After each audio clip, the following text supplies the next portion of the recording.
Welcome to Dragon Talk It's with Dragon- Glidus and Alt It's Schwift called X. Dragon Time. Is it? Well, we do Dragon Talk in Dragon Time. I suppose that's true. This is the Dragon Time during which we perform Dragon Talk. That is correct. Dragon Talk is the action, the event that occurs within the confines of Dragon Time. I wouldn't say that there are very many confines in It Dragon is a Time. wildly unconfined Dragon Talk. This is a weird episode. You think? I think so. Yeah. A lot of sort of odd things happen. Like Daemon's interactions with the Riverlords are odd. His sex dream with his mother, That's a bit strange. I would classify that as odd. Yeah. Um, Unconventional behavior. Rhaenyra has more sort of weird, strained interactions with council. She sends Alfred to Harrenhal, which was Yeah. not on my bingo card. Yeah. And all those interactions with like sending Alinda to talk to Diana in King's Landing. Yeah, that was an interesting one. Yeah, it is a bit odd. Yeah, there were a lot of things that are just like not in the books that surprised Yeah. me. It's a strange connective tissue sort of episode, I think. Yeah, I think we talked about other episodes being a sort of jostling about Episode 3 aftermath type thing. was very much that. And like it's sort of like it's crazy that we're getting the jostling aftermath episode only 2 episodes after the last jostling aftermath episode. Yeah. But that's just how much happened in episode 4, I guess.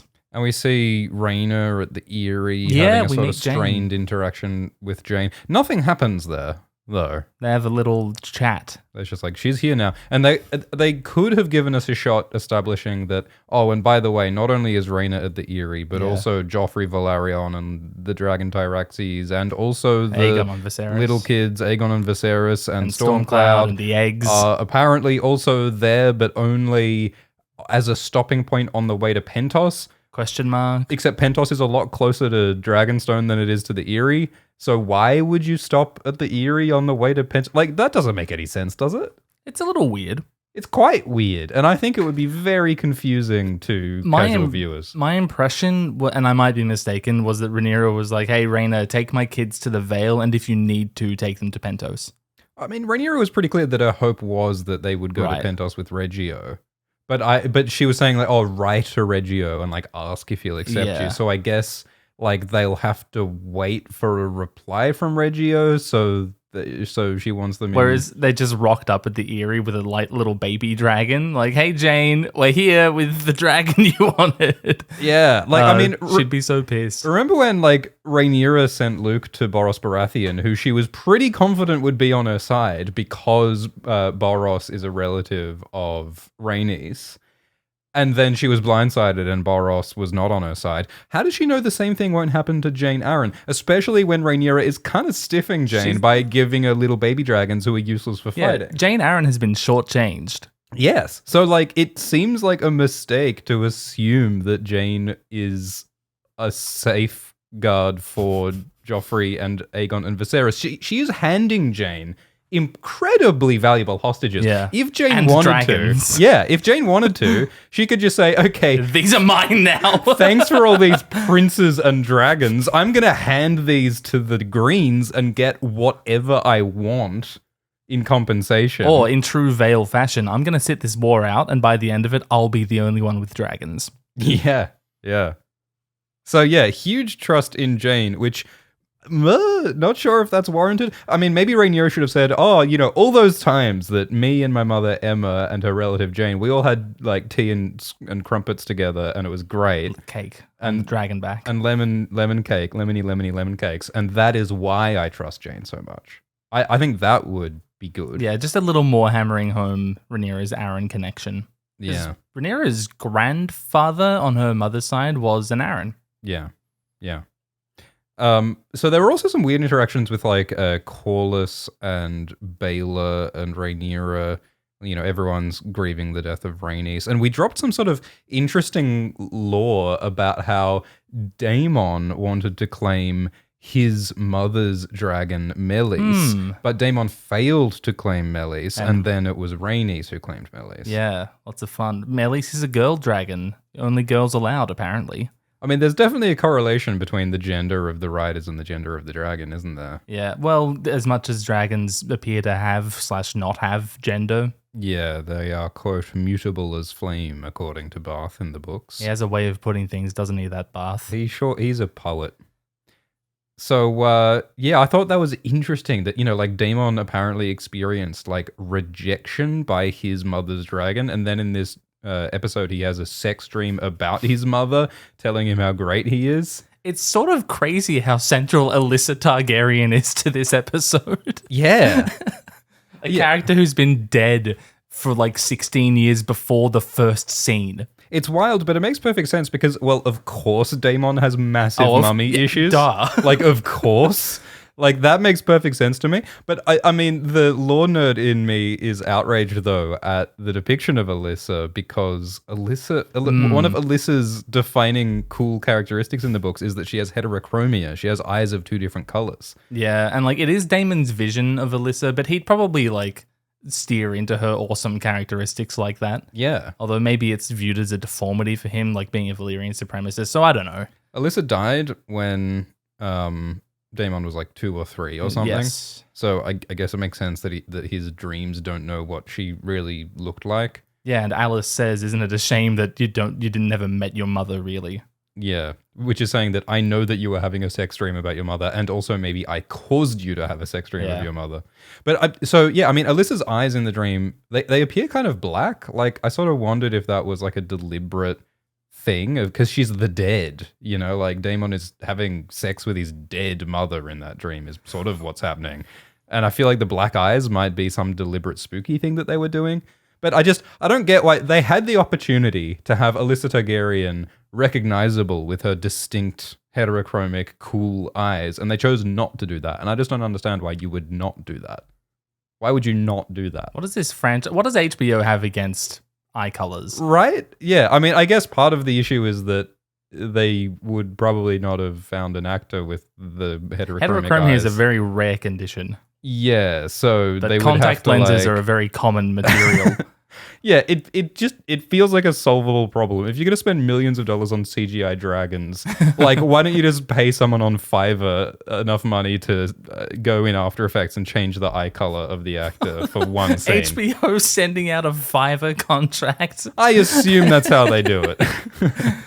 Again, we're focusing on the least important detail. I think that overall, like, the Daemon Mummy issues stuff, Great is, fun. Yeah, I mean, yeah. Increasingly normal stuff from Daemon. Yeah, it's big oof, but it like perfectly fits with what we know of Daemon, I feel, and it deepens our understanding of him. Yeah, like I wasn't expecting to see something like that, but now that I have seen it, it's like, oh, duh. Yeah, which is like the best kind of surprise in a story. Mild. One of the other weird things that happens is that Jace goes to the twins. Yeah. That also was not on my bingo card. After they cut his trip to the sisters and to White Harbor. Yeah, their use of the Jace material is very strange because there's so much interesting stuff that happens with Jace in the North. And Winterfell in particular. With like Sarah Snow and Dragon Eggs and the Pact of Ice and Fire, and they just skipped all of that. They gave us like this fan service thing of, oh, it's the Starks, it's the Wall, but they didn't like do any of the cool mysterious stuff. And then now Rhaenyra last episode told Jace about Aegon's dream, the Song of Ice and Fire, but only after he had already gone to the North, so he doesn't get the opportunity to talk about the Song of Ice and Fire with the Icy Starks who know about the White Walkers. I was like, what? Maybe he wanted to talk about it with Forrest Frey. Yeah, so I guess that was Forrest Frey and Sabbatha Frey. Supposedly, like, guess. Yeah, who, like, are fun because they're being, like, classic, like, sort of greedy, grasping Freys. Like, the fact that they ask for Harrenhal crazy. is pretty funny. Like, that's pretty on brand for the Freys to be like, oh, by the way, give us the biggest castle in the world, please. Like, that's quite funny and on brand. It's like, and this isn't in the books. Like, in the books, there's no conversation about, oh, how are the Northmen gonna get south without the Freys bridge? Well, it does make sense that it's a thing, though, a thing to bring up. It does, but it's also that thing of like, I mean, I guess, yeah, no, I agree that it kind of makes sense. Especially with the show like steering into the Riverlands being this like questionable divided mess. Yes, a Lyseni orgy, no less. And obviously they're also echoing the events of Game of Thrones when Robb Stark has to agree to marry a Frey in order to have them let his northern army cross the twins. So, I mean, I don't know. I just don't understand what the point of this is. I guess it shows that Jace is eager to do things and is capable of doing things. And sort of undermining his mother. Yeah, which she sort of takes in a stride, surprisingly. Later on, she's like, oh, you went to the twins, huh? Yeah, she handles it very interestingly. I was a bit frustrated with Rhaenyra this episode because... So was Alfred Broom, man. Yeah.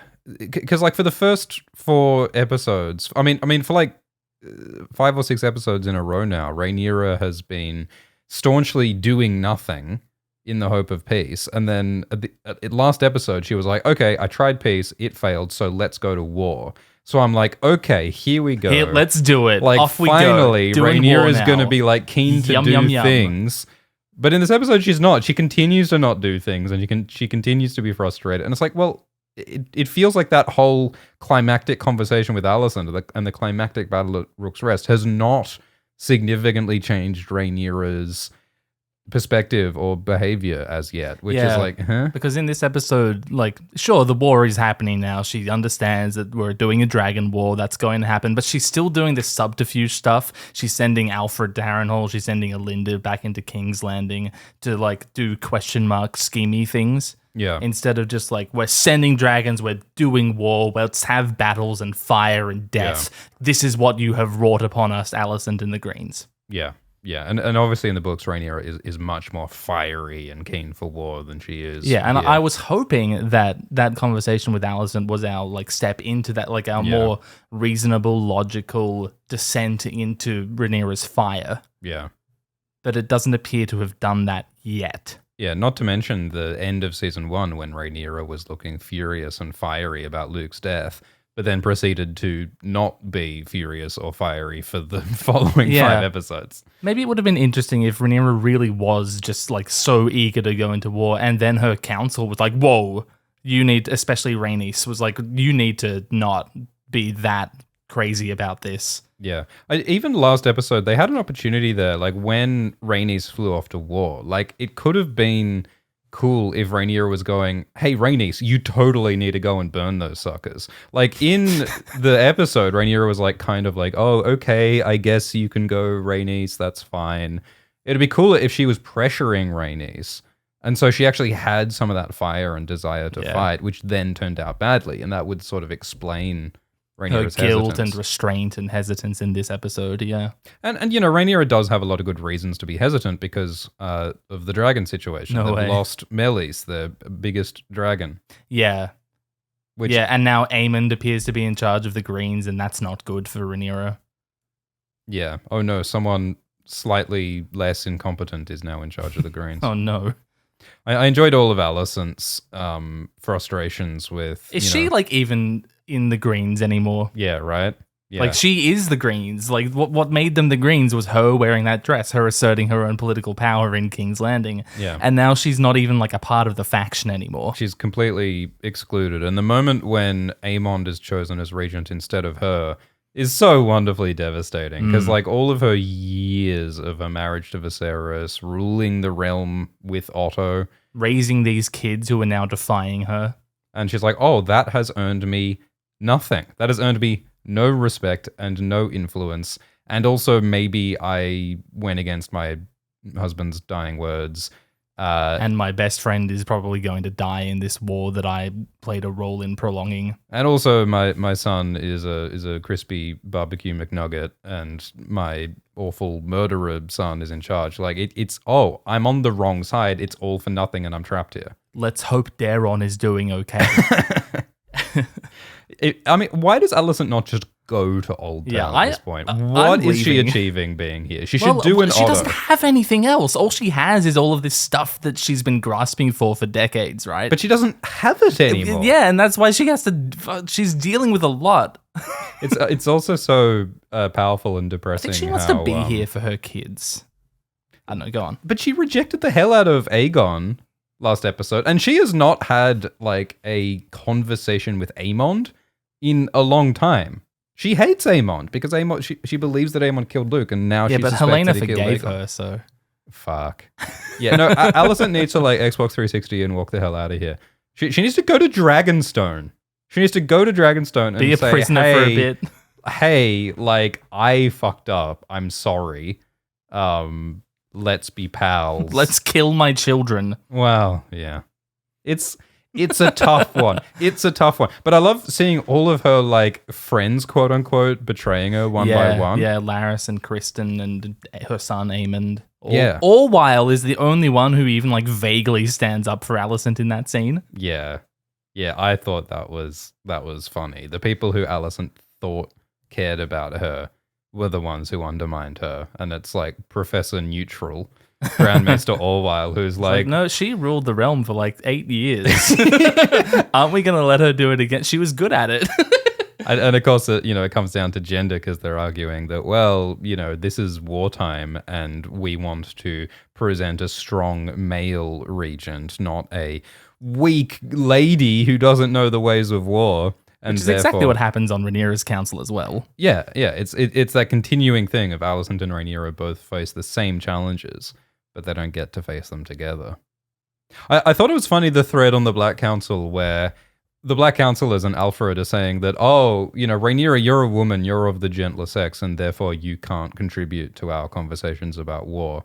And then Rhaenyra rightly says that, like, there hasn't been a war in Westeros for many, many years. Since, like, Maegor. Like, what are you talking about? And also, Rhaenyra's a dragon rider. What does Alfred Broom know of dragon war and dragon tactics? And as we saw at Rook's Rest, conventional military tactics of like siegecraft and soldiers and knights are irrelevant in the face of the havoc that dragons can wreak. Yeah. I wish that Rhaenyra asserted that a little bit more. But it's that thing of, like, Rhaenyra is frustrating. Rhaenyra's inaction is frustrating, but it also makes a lot of sense that as someone who is actually trying to be responsible and trying to be ethical, it's really hard to do a war in an ethical, responsible way. And, someone who has all this self-doubt, and who has a lot of reasons to have self-doubt, half the continent being against her, that'll make you question yourself.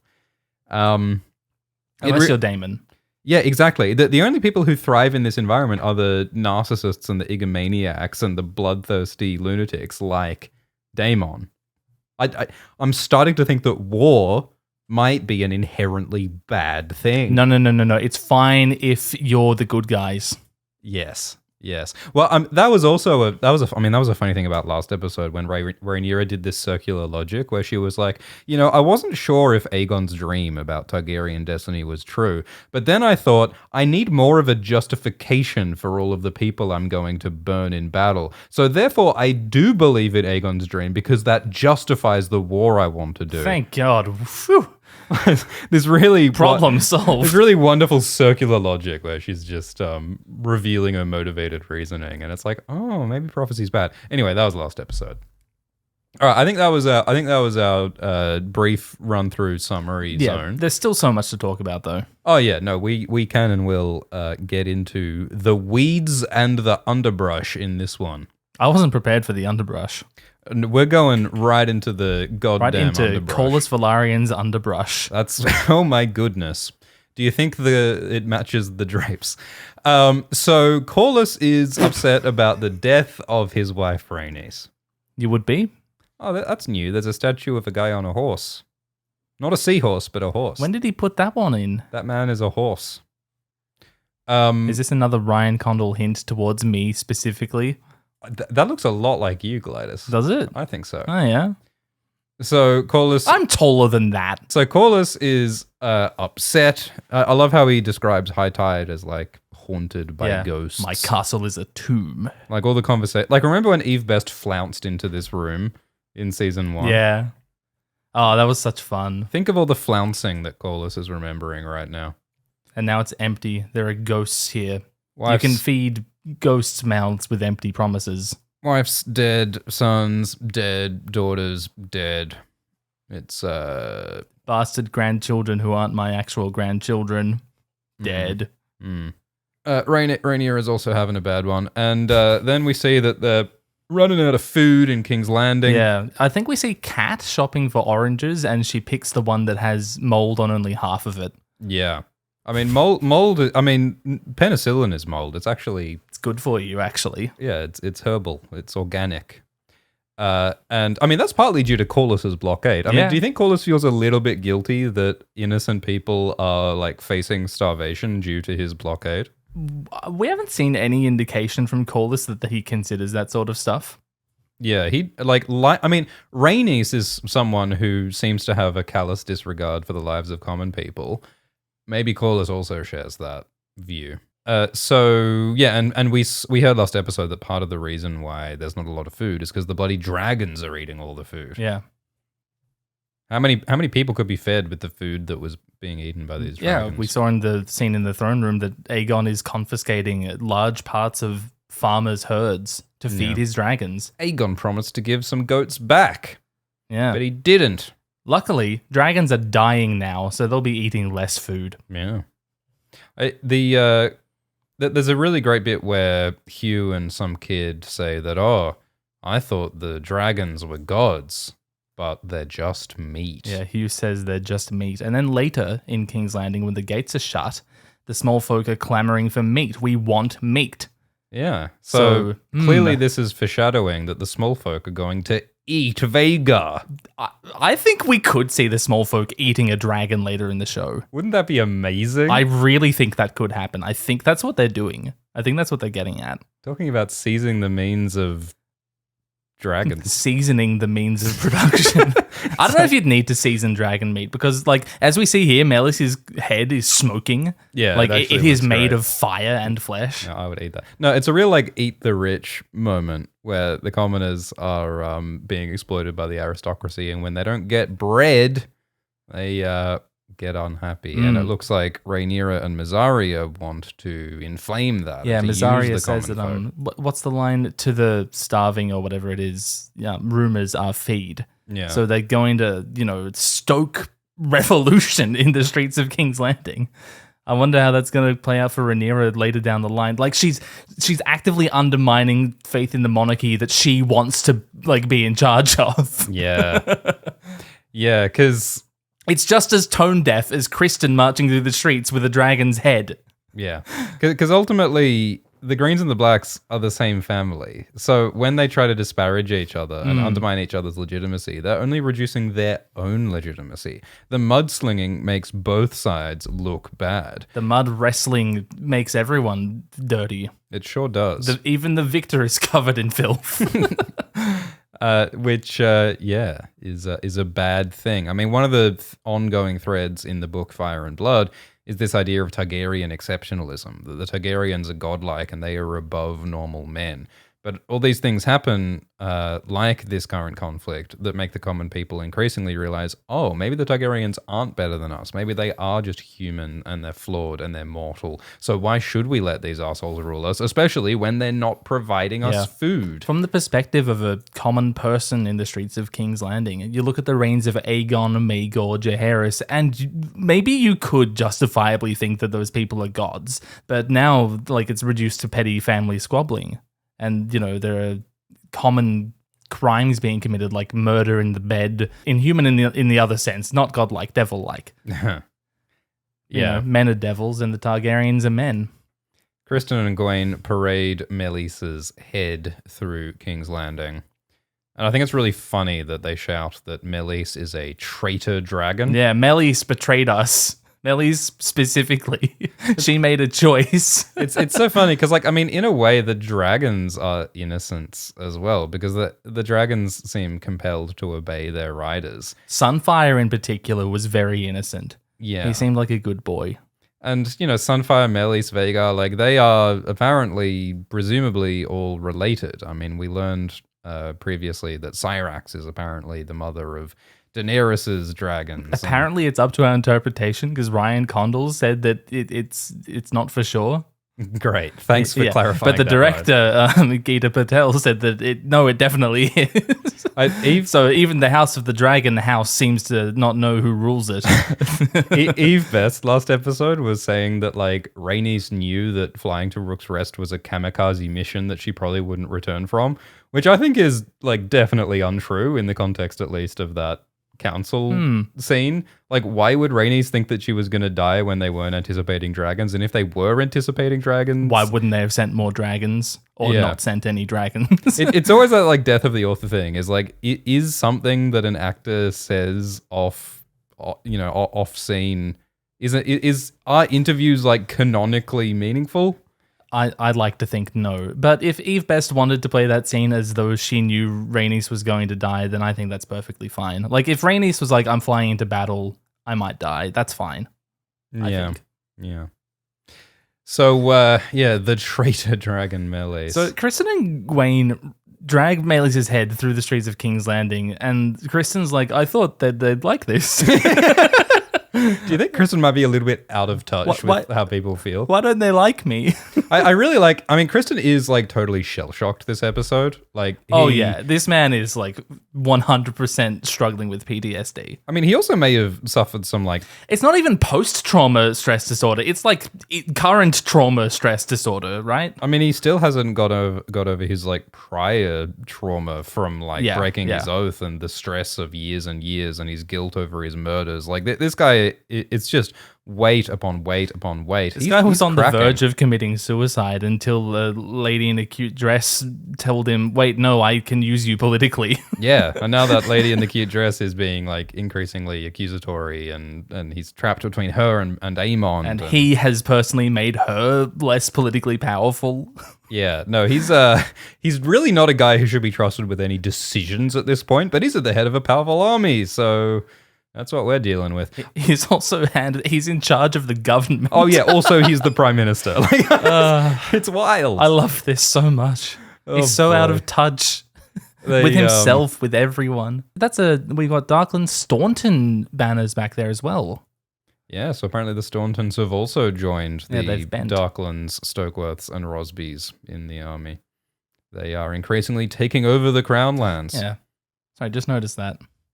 It's really interesting seeing the gizzards of the dragon head. My goodness. It doesn't quite look like normal flesh of an animal, does it? It's all sort of melty and weird and blackened. Melis did explode when she landed. so I don't think we can draw any conclusions around general anatomy based on just that. Actually, how does this head even exist when we saw the body maybe the belly explode in a shower of coins and XP like in Scott Pilgrim? 5,000 experience points for Vhagar chomped on Melis's neck. Oh my god. Of course, like if Vhagar and Caraxes fight, Vhagar's gonna go for the neck. Yeah. Like it's an obvious... Did they think of that like when designing the dragons? He's a noodle. He's a noodle. He's a noodle. Do you think that... Yeah, I can't wait to see Caraxes fight because they have put a lot of great thought into like what dragon combat should look like. And Caraxes has such an unusual body that I'm like... what if he constricts enemy dragons like an anaconda or something? Like I feel like... There are some moves that noodle could do. You know how you were saying that the dragons are innocent? I don't think Caraxes is innocent. that guy's done some stuff. Well, and Vhagar isn't innocent either because Vhagar, decided to eat Luke against Aemon's wishes. But I think what I was going to say there is that the dragons are family in the same way that the Targaryens are family. Yeah. And I don't think Melis and Sunfire wanted to fight each other. Melis and Vhagar... Their riders were like siblings and spouses to each other. Balon and Alyssa. Yeah. Look what you've done. What you've done, Aemond and Rhaenys. Everyone, look what you've done. Yeah, and it's great that we get that sort of Melis lore about, Melis chose Alyssa, not Daemon. It's a humanizing thing for this dragon character, which makes us all the more sad that it got beheaded. And it reinforces that Vhagar chose Aemond.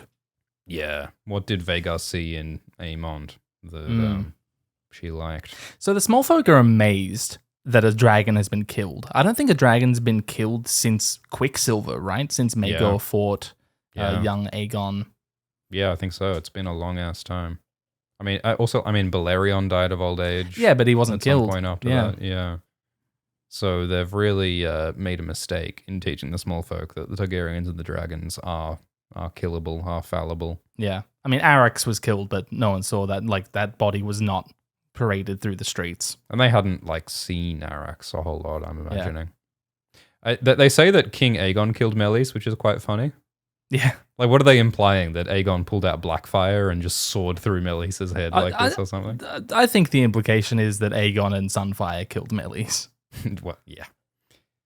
But I mean, Melis is so much bigger than Sunfire. That's why it's so impressive. So, yeah. They've got an ominous box. I thought this was such a powerful choice.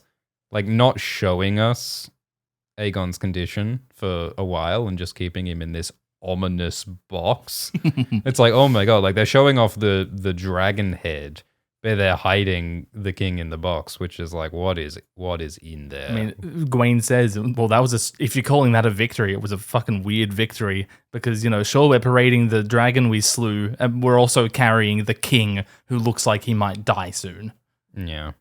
The king, the Rook's Rest is a good sort of symbol of the Dance of the Dragons in general, in that it's just like I guess it's a little bit spoilery, but it's just a massive own goal for the Targaryens. It's a self-destructive act. Who's this black-haired kid? Is he like an apprentice to Hugh or something? That's Dongo. Dongo? That's Borkus. Can't you recognize him from the nose? Son of Belandra? That's a fake Jon Snow reference, everyone. Simply watch our 22-hour-long video to find honestly that gem. Embarrassed that you haven't all watched it yet.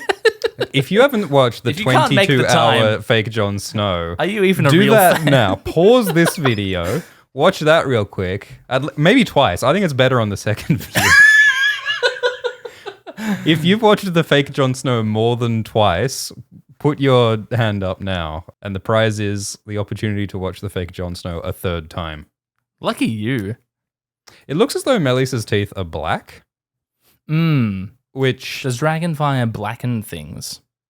We see Kristen cleaning his sword later. With lemon juice. Yeah. Ooh, Yum. Zesty.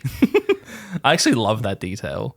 Is that we see the physicality of the aftermath of a battle? It's cool. It also shows like the things that Kristen prioritizes and cares about. Yeah, like aesthetic. he could be like he could have like come back to the Red Keep and gone straight to Alicent and said, "Oh my god, I'm so sorry. Your son is wounded. I kind of failed him. I'm I pretty feel sure really bad Aemond about did this." it. What the fuck do we do? What have we done? How do we get in this situation? What do we? Alicent, help. But Kristen's reaction is like avoid, deny, suppress, shove it down the memory hole. Like, let's not have any feelings now. Let's just like fondle my sword. Do you great. think Kristen is suicidal still? Oh, I think that's. I mean, why do you think he's so keen on these battles? Why do you think he was like it's either I die and none of this is my problem, like Daemon says later, or I win and it's fucking cool. Yeah. I mean, that's what society tells these guys as well, is that the what their job is to risk their lives in battle. The more over the top, the better. So yeah, of course that's what he's I should saying. probably be less dismissive than just saying I win and it's cool. Like I win and I gain power, right? I mean, Christian has no prospect of gaining more power. He's Kingsguard, and he's Hand of the King. He's maxed out. He's tapped out. This is as good as it will ever get for Kristen, and it sucks. Which is the most depressing possible thing of all. Just as Daemon is the king ... consort, and it's not going to get any better for him, and it still sucks. Yeah. That's the thing. Like, in any of these like lower ranking people can always be like, oh, one day I'm going to get to the top and it's going to be great. But the people who are already at the top, it sucks up here. They don't have that narrative. It's like, oh, I've won and I'm still sad. So what's the point? It turns out that maybe satisfaction comes from within. I don't know though. You'll have to check on me later to find that one out. Well, it doesn't come from crowns. We know that. I don't know. I'm gonna buy 7 or so more crowns just to find out. Just stack them up. Yeah. I mean, we saw that when Daemon. There has to be a tipping point. Daemon made his own. Yeah. The problem is not enough crowns. Yeah. Daemon made his cute little craft His project. men made that for him. He didn't. He definitely made that himself. he bedazzled the hell out of that Stepstone's crown, and it did nothing for him. He like handed it to Viserys. And now he's doing it again. Now he's saying, oh, I'm king, not king consort. It's like, Daemon, you're repeating your same pattern. I think it's so funny how Daemon's undergoing this introspective journey, And as yet, it is not changing his behavior for the better. Yeah, he's going through all this trauma and it's not doing anything for him yet. He's digging in his heels. So, Same as Kristen. So in the Kristen and Damon are parallel characters. Yeah, they really are, just Wow. like Rhaenyra and Alicent. I think that's the thing, is you realize that the Greens and the Blacks are just the same characters. Mm. I mean, Aemond as well is the same as Daemon. I guess there isn't an Aegon on the Blacks' side so much. We'll just have to wait to see if Jace does anything reprehensible, I guess. Yeah. So in the books, dragon skulls and dragon bones are black, aren't they? That's right, yeah.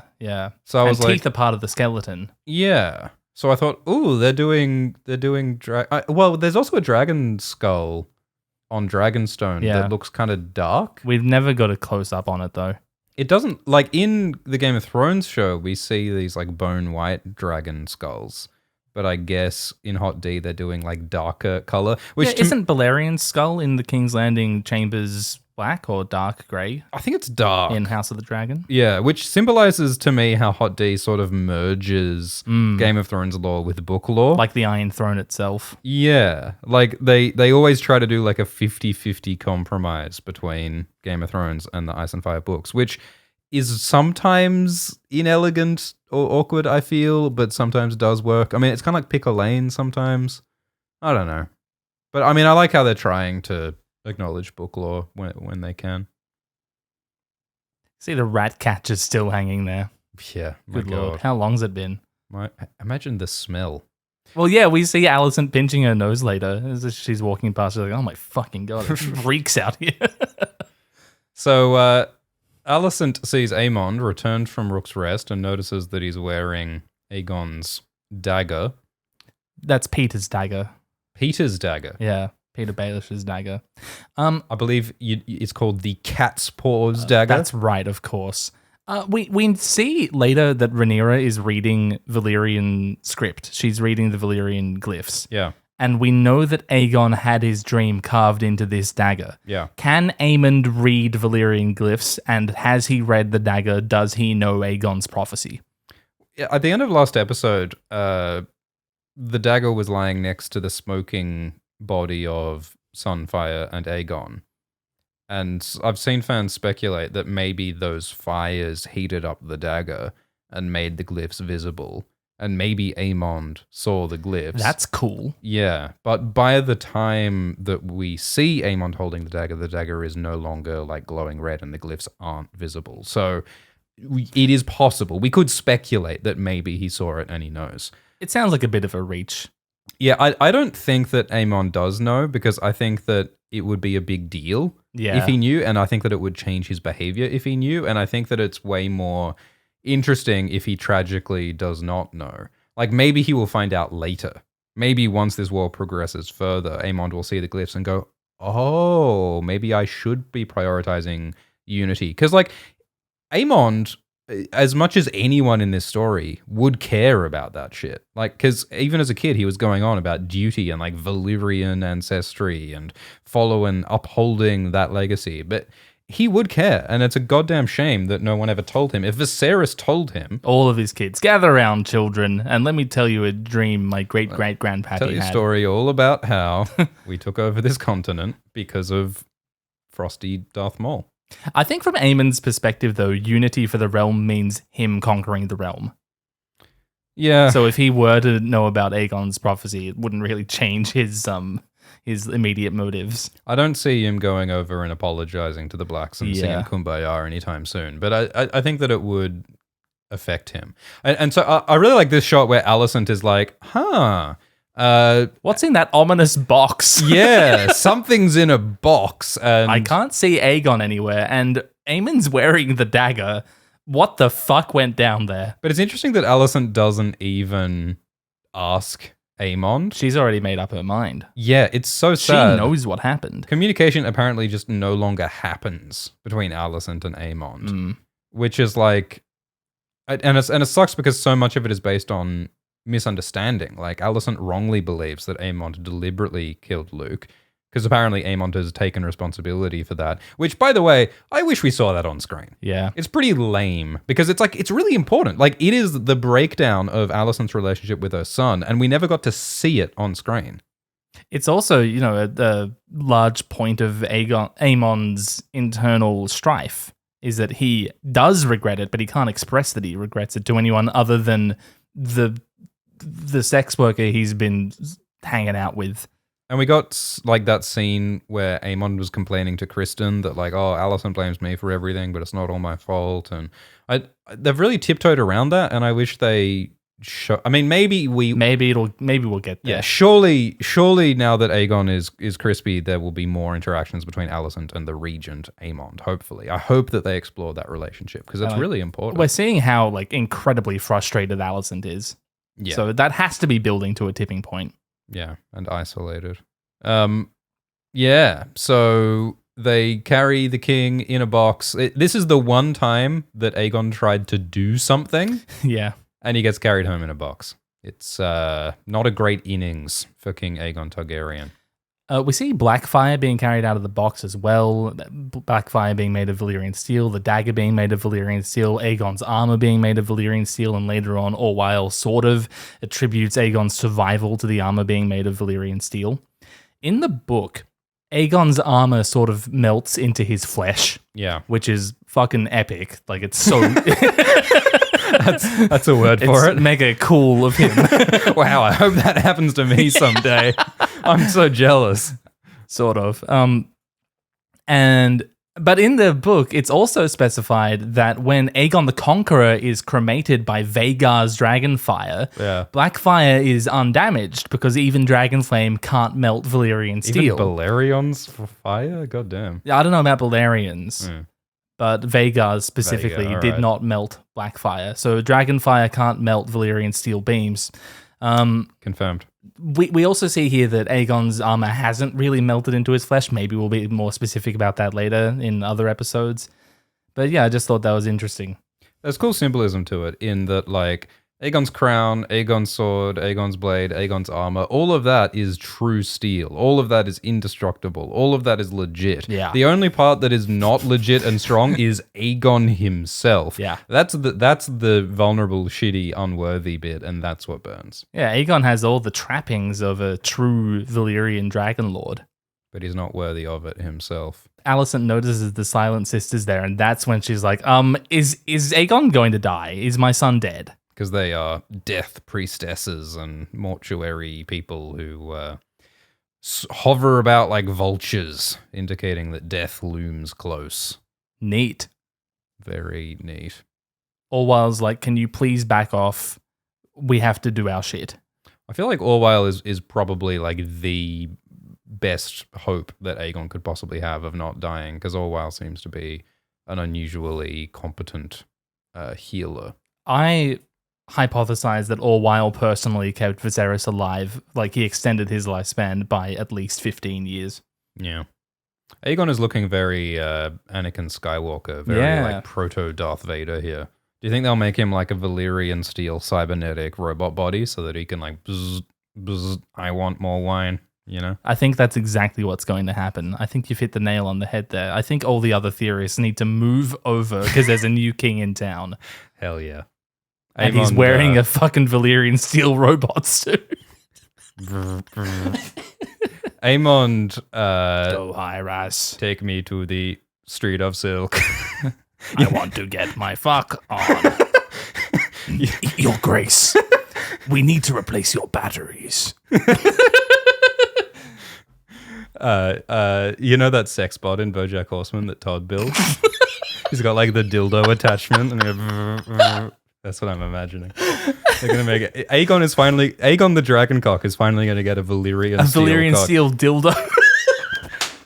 That actually is an issue though. Is what is the state of Aegon's penis? That it is interesting how that's an actual political issue, right? Yeah, Aegon's genitalia is politically important because currently Aegon's heir is Aemond. But if Aegon has a son, then Aegon's son is the heir. The existence of Maelor the Missing is an interesting tidbit in the show, isn't it? Yes, it is. In the books, Aegon and Helena have an additional son who is alive called Maelor. And I thought that we saw him in season 1. I thought that he was in the season 1 credits as well. Like, was I mistaken? he did appear in the opening credits, which you would think means that he exists. A very weird choice to put him in the credits and not in the show. Like, what is going on? Or does he exist and we're just not talking about him? Although Aemond is next in line. It is said a couple times in this episode. Ryan Condal said in interviews that Maelor does not yet exist in this timeline. So is he suggesting that Crispy Joe over here is going to make a baby with Helena? I don't know who that would be worse for. Would it be worse for Aegon or Helena? Or us. Or Maelor? Do we want to see that? I don't like any of that. I want to see it in crisp detail. 4K surround sound Dolby 3D glasses activate. Put on your 3D glasses now. Put on your 3D eye patch now. Scratch your scratch and sniff smell of vision card for the smell of barbecue coitus. Barbecue coitus. Yeah, that's a new flavor of crisps coming out. That's my perfume line coming out. My barbecue coitus by Schwift. You're X. worth it. By Schwift. I don't like it. So Aemond walks in and sees his brother being all barbecued. Alicent's like, "Is my son going to die?" And Aemon's like, "Is he going to die? Can we just get on with it?" he says, "Oh, well, guess I'm the regent now." Oh no. It is pretty amazing that Aemond like does not flinch. Like he walks in, he's just inspecting his work here. Like, that's crazy. Like, is he thinking, I should have burned him a little harder? Yeah. Because this is not, like, ideal for Aemond either. Surely it would be better for Aemond if Aegon was dead, and then Aemond would be the unquestioned king. Yeah, it is interesting. Is Aemond tempted? I mean, Daemon was saying, why not put a pillow on Grover Tully's face and kill him? So surely Aemond is thinking the same thing. Especially when Aegon is suffering this much. I mean, there is a humanitarian argument for letting him die at the state that he's in. It's certainly a question, yeah.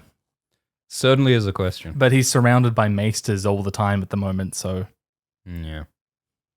So, Kristen seasons his blade. Is this another hint at Lemongate? Lemons everywhere. Kristen is a lemon. So... Kristen, like, Alicent asks, what happened to my son? And Kristen says, we took the castle at the cost of 900 men. Which I kind of like. Like, there is something real in there where he's saying that, yeah, like, it sucks that your son is hurt, but, like, 900 men died? Yeah. Maybe we should care about them? Yeah. Because that's part of Kristen's experience is that he was, he's trained to be a knight, the power of being a knight, the armor, the horses, the strength of that. And then he discovered that, that's completely irrelevant when dragons start stomping around. Everything that made him feel strong and powerful and worthy is nothing in the face of the dragons. And so, and all those 900 men, like what are they worth now? What did they die for? I think those are all worthy questions. Rook's Rest, it was a tiny castle. It doesn't actually matter. Yeah. It's turned some people's opinions, I guess. It was a trap to kill a dragon. Yeah. Was it worth 900 men?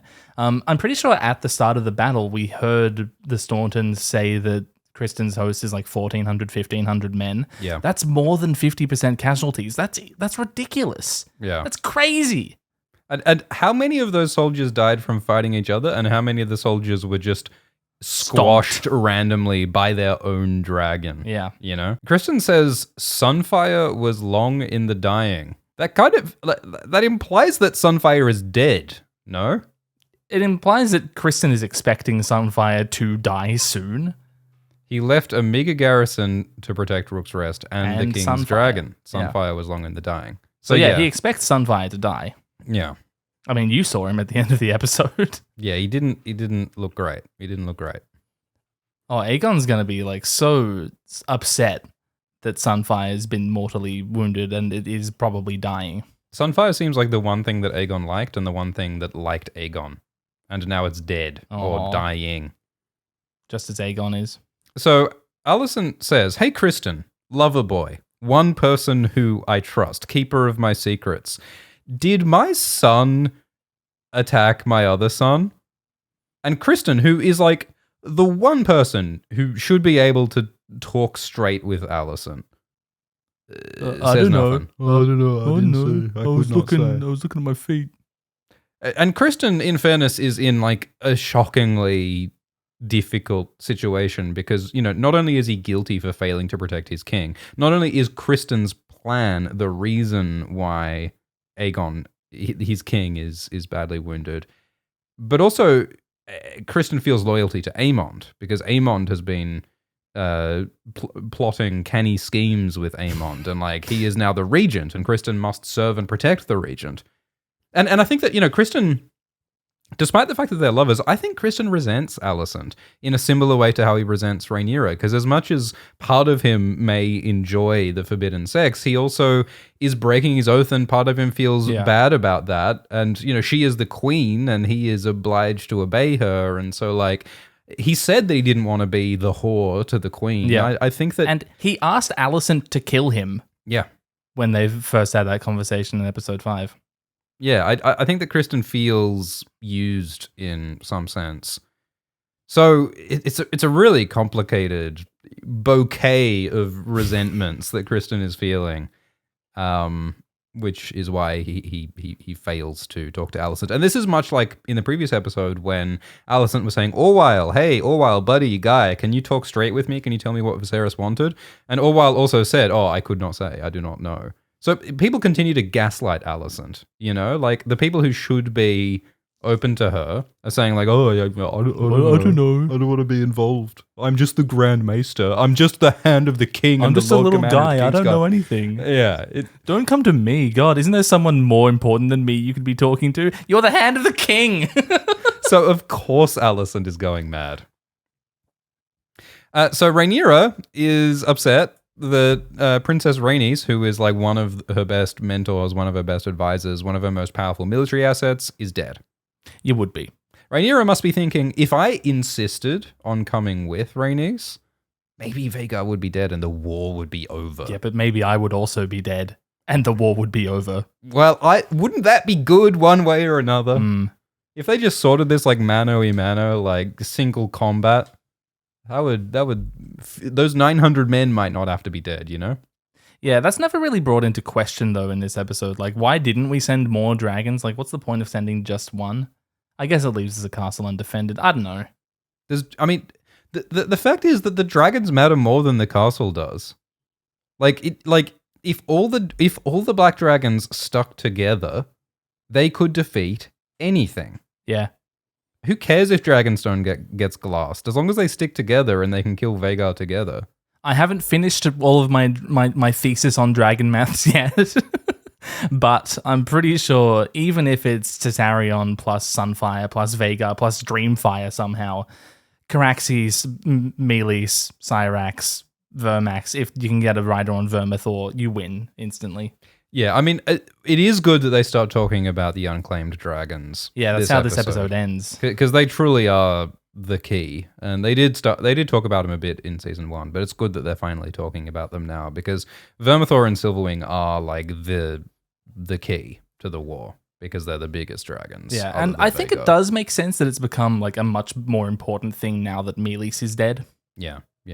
If I was the Greens, I'd be going, hey, we need to sneak some dragon seeds into Dragonstone to steal Vermithor and Silverwing right now because they are the most powerful military assets and they're unclaimed. The whole reason we have Vhagar, the whole reason why this war is possible is because Aemond took Vhagar. Yeah, sneaky style. So Aemond himself should be saying that. Aemond himself should be saying, hey, just like I took Vhagar, we need to take Vermithor and Silverwing. Yeah. Of course, like the tricky part is who can ride dragons, who will Aegon's many 3-year-old bastards in being orphaned in the streets of Silk. Let's just duck down to the fighting pits and put one of You look blonde. Yeah. You can ride Vermithor. Yeah. Although Aemon's ego might be too big to admit that they need to do something like that. I agree. And Aemon doesn't want to rival with a dragon. Oh, that's yeah. almost as powerful. I mean, he literally just usurped his rival Aegon. Yeah. So that must be fresh in his head as well. I also like how they address Rhaena's lack of dragon and how like she tried to claim something in the past and Yeah, that's almost cool. died. I wonder which dragon Rhaena tried to claim. I'd like to think it was Silverwing for no particular reason. I like to think it was the cannibal. Rhaena tried to make friends with the cannibal. Yeah, I reckon. What could go wrong? So the Black Council are upset by this disaster. Alfred kind of rightly complains that Daemon and Rhaenyra's shitty interpersonal relationship is having like catastrophic military consequences for their side. I mean, it is kind of ridiculous that Daemon is not at least communicating with the Blacks right now. Yeah, it's becoming very apparent in this episode that Daemon basically is secret third thing at this time. Like on his own side. Yeah. And not helping the Blacks or Greens. He says to Alice, well, I'm going to take King's Landing, and if Rhaenyra wants, she can come with me. Yeah, so he's doing a treason. He's disobeying his queen, or at least he's saying that he will. Because I mean, we do know that what Daemon says he will do, and what he actually does is two different things. Maybe he's just indulging in some treasonous rhetoric now, but he won't necessarily act on it later. The main focus of the scenes he's in is how internally conflicted he is, and that's like being demonstrated to us in a very visceral sense. Yeah, The show wants us to know that Daemon's not quite sure what he's doing. yeah. Some people say they will do something, not because they will do it, but as a way of exploring whether that is something that they might like to do in the future. Yeah, you like know? me and my season 6 videos. I also have crazy dreams about waking up with blood on my hands, having made those videos. Don't we all? So Alfred sasses Rhaenyra, and it's unbelievable to me that Rhaenyra doesn't just fire Alfred on the spot. Like, he has repeatedly disrespected Queen Rhaenyra publicly. How useful to her is Alfred Broom? Exactly. That, like, he's worth leaving around. He's not a lord, he's a random knight from the Westerlands. He just happened to be serving on Dragonstone for a while. Yeah, I think the implication is that he like knows Dragonstone well and is useful at Dragonstone, but they have not established that at all. In the book, it's mentioned that Alfred is like the most senior of the knights at Dragonstone, which gives him a bit of prestige, and it makes a bit of sense why he's so important here. I think it'd be great if they just had one little shot that established that Alfred is like buddy and a trusted commander of all of the guards and warriors at Dragonstone. That would be an easy way to show that this is why this guy matters. Maybe we'll see something start to break down now that Alfred has left Dragonstone. That'd be interesting to see as well. Yeah. Or know. Alfred pays all the utility bills. They're turning off our central heating. I mean, maybe this could be the same thing as Otto being sent away from King's Landing, but like we've seen nowhere near enough of what Alfred does on Dragonstone. Alfred changes the light globes. He clears the leaves out of the gutters. He clears Taxxi's litter box. So Rhaenyra complains, and Alfred says that, well, since you're a stinky girl, you don't know how to do war, and all of the counselors talk past Rhaenyra and ignore her. And Even Stefan Darklin is becoming like pissed and gung-ho about this war. yeah, well, they just killed his dad. Yeah, so that makes complete sense. But like even Rhaenyra's, sworn shield, I imagine at this point, now that Eric is dead. I don't know exactly how the positions work, but yeah, Stefan Darklin was close with Rhaenyra. Like, he was her guard in King's Landing when she went in episode 3. Mm. Now he's off defying her as well. They did a sister act together. Yeah. I thought they were friends. Yeah, friends who sister act together never part. Rhaenyra, like Aegon, says, "What would you have me do?" And they Nothing. don't say anything. Yeah, so the implication is what Alicent said Aegon should do. Nothing. Let us do it. It's really silly. Like, it's silly that they just want Rhaenyra to be gone because she has a dragon, which is the most crucial military asset here. These guys don't have an army. What are they even talking about That's doing? what they're pissed about. We need an army. What are we doing? But they don't have the power to solve that problem. Yeah, well, they need Daemon, but we don't want to talk to Daemon because we're annoyed at him because he's our husband. It is crazy how fucking like impotent and incompetent this council is. If I was Rhaenyra, I would just fire them all and say, yo. Why is Corlys not doing everything? Yeah, yeah, exactly. I mean, Rhaenyra makes exactly the right choice by making Corlys Hand of the King because he's the richest dude. He's got the biggest fleet. He has a lot of experience in Doing battle. war, He has a yeah. lot of experience in wrangling Daemon successfully. Like, Corlys is absolutely the right choice. He's the perfect man. person. Like, there's no one better on the planet Yeah. for doing this than Corlys Velaryon. If I was Rhaenyra, I would send Jace to the Eyrie and I would say, tell Jane, give us your like 3 best military commanders and warriors and experienced counselors. Give us all your Royces. Put them on Vermax with Jace, fly them back, and put them on our Black Council. I'd send a dragon to the north as well, Kragan and whatever. Give us your 9 most badass, hoary northern badasses, and have them join me. Who, by the way, now that they then become hostages against the Arryns and the Starks ever rebelling against the Targaryens, and I would use them. Not these gormless, bloody Alfred crownlands Broom idiots. and Alfred Gorman Broom, Massey. like, get out of here. Bartimos Keldgar. What has he ever done for me? Get out of here. So yeah, it's not an ideal situation. But yeah, they basically say Rhaenyra shouldn't be doing anything, and she feels that too. Like, she does have a dragon, but if she goes out on the dragon, then like Aegon just went out on his dragon, and he's almost dead. So But this is how the Greens win: is if the Blacks go out one by one, yeah, because Vhagar can destroy any one dragon. It's by sticking together that they'll survive. just like the house themselves, just like the realm itself. Yes. The lone wolf dies, but the pack survives. I think they just need to sneak some poisoned peas into Aemon's world. Here's what you do: you poison some anthrax. Yeah, well, I mean, send like Alinda Massey into the Red Keep. I mean, the Kingsguard is goddamn Leon Estamont and Ned and Martin. Like, you can sneak something past them. Hey, we've got Rickard Thorne now. We have someone who's allegedly competent. No one's ever alleged that he's competent. He's simply a man with a beard. Well, that speaks a lot. So Jace decides that he's going to go to Harrenhal to tell Daemon to do his job and It's stop so funny. doing treason. It is hilarious that Jace thinks that Daemon would listen to him. Remember in season 1, episode 9, when Jace was like, "Hey, Daemon, stop doing a war," and Daemon said, like, "Yeah, screw you, twerp. Come out and watch me intimidate our own men with my dragon." Daemon very clearly does not care what Jace thinks. Yeah.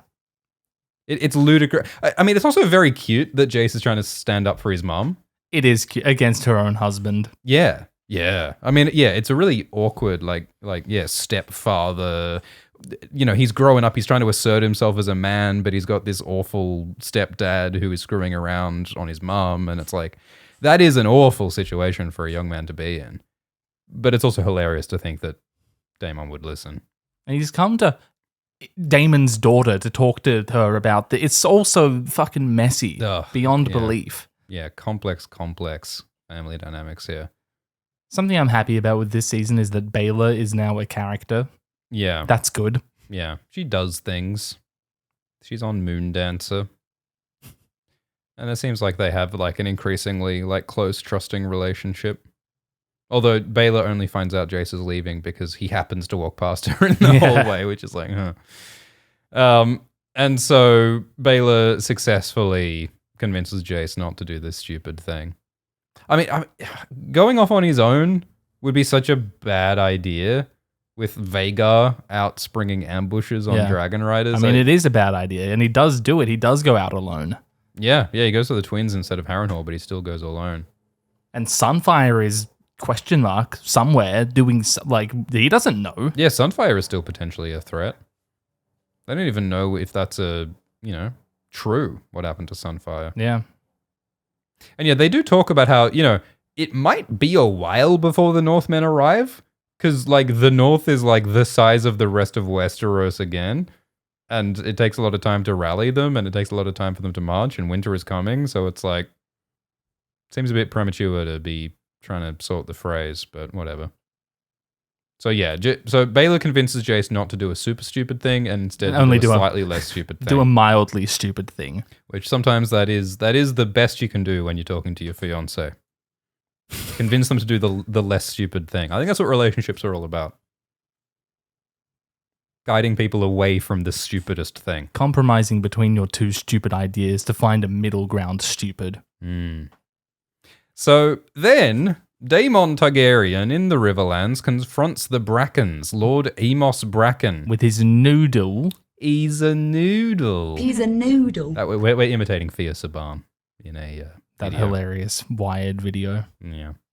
So I don't know if it's to Amos's a credit to Amos Bracken's bravery or to his stupidity, but he decides that he would rather burn than join Daemon and the Blackwoods. He would like to be Lord of the Ashes. Do you think maybe they shouldn't have had Willem Blackwood at this meeting? Do you think Daemon should have said, this isn't about you and the Blackwoods, this is about the true Queen, Rhaenyra Targaryen? Yeah. Seems like a bad idea to have a Blackwood present when he's saying, the Brackens were a people hatched out of the deepest of the seven hells. Like, that is not helping. He doesn't even Willem. believe in the seven hells. Yeah, that's a good point, isn't it? Why is he talking about the seven hells when he's an Old Gods supporter? I don't know. And yeah, I do like that they're emphasizing the religious difference thing. They're calling the Blackwoods heathens. Yeah. And we learned that Lord Amos Bracken sent Lord Samwell Blackwood's head to his son. Heard the maggots got to it. Good one. Hang on a minute. What's up? Hang on a gosh darn minute. What's going on? Oh, your brother's head. Okay, yeah. So Lord Samwell Blackwood is the older brother of Willem Blackwood, and Samwell has a son called Benjicott. Little Benji. Benjicott is like the rightful lord, but he's young, so Willem is his regent at the moment. I wonder if Benjicott is cool with that, or if Willem is a grasping uncle who's taking his nephew's power. Well, it's interesting. Like, when we met him in season 1, Willem was like this cool upstart kid who was like he was brave enough stupid, crazy enough to kill Gerald Bracken in front of everyone at Storm's End. Yeah. He took on an opponent much older than him and won, which is pretty cool. And like, he became a bit of a fan favorite just from that one scene. And now we see him and he's a dick. He's a bad guy. Yeah. Willem Blackwood is not okay. Yeah, that's the thing. Like, it's cute when it's a kid taking on someone who's bigger than he is. But when that kid grows up, it's no longer cute. He's no longer punching up. He's punching down. And we hear about the atrocities he does. Yeah. In Daemon's name because of what happens in this scene. Yeah, it's a great little arc of like a likable kid becoming a literal war criminal. So I really like Daemon's manner in these scenes where he really he doesn't care about any of this. I love this shot so much. Yeah, it's very funny. It's very un-Daemon-like, where he's just like, yeah, I'm sick of this, man. What do we do now? I am sick. It's just like one of the threads in this episode is that Daemon is banging on about how I'm the king. Everyone should treat me as the rightful king. But he just hates and is bad at ruling and diplomacy. My favorite bit is when he's woken up in the middle of the night to tend to this beef between the River Lords that the Blackwoods have started into Daemon's name. And he's like, what the fuck do you mean I have to deal with this shit? I'm the king. And it's like, yes, that's what a king does. Yeah. You hate everything about it. Yeah. Yeah, it's fantastic that they simultaneously illustrate how much Daemon wants to be king, but also would hate being king. So what are you doing? Is that Stonehenge in the background? I guess. That's a funny looking castle. I've never seen it before. I really love this shot here of Amos Bracken riding away from Caraxes. Yeah, it's fantastic.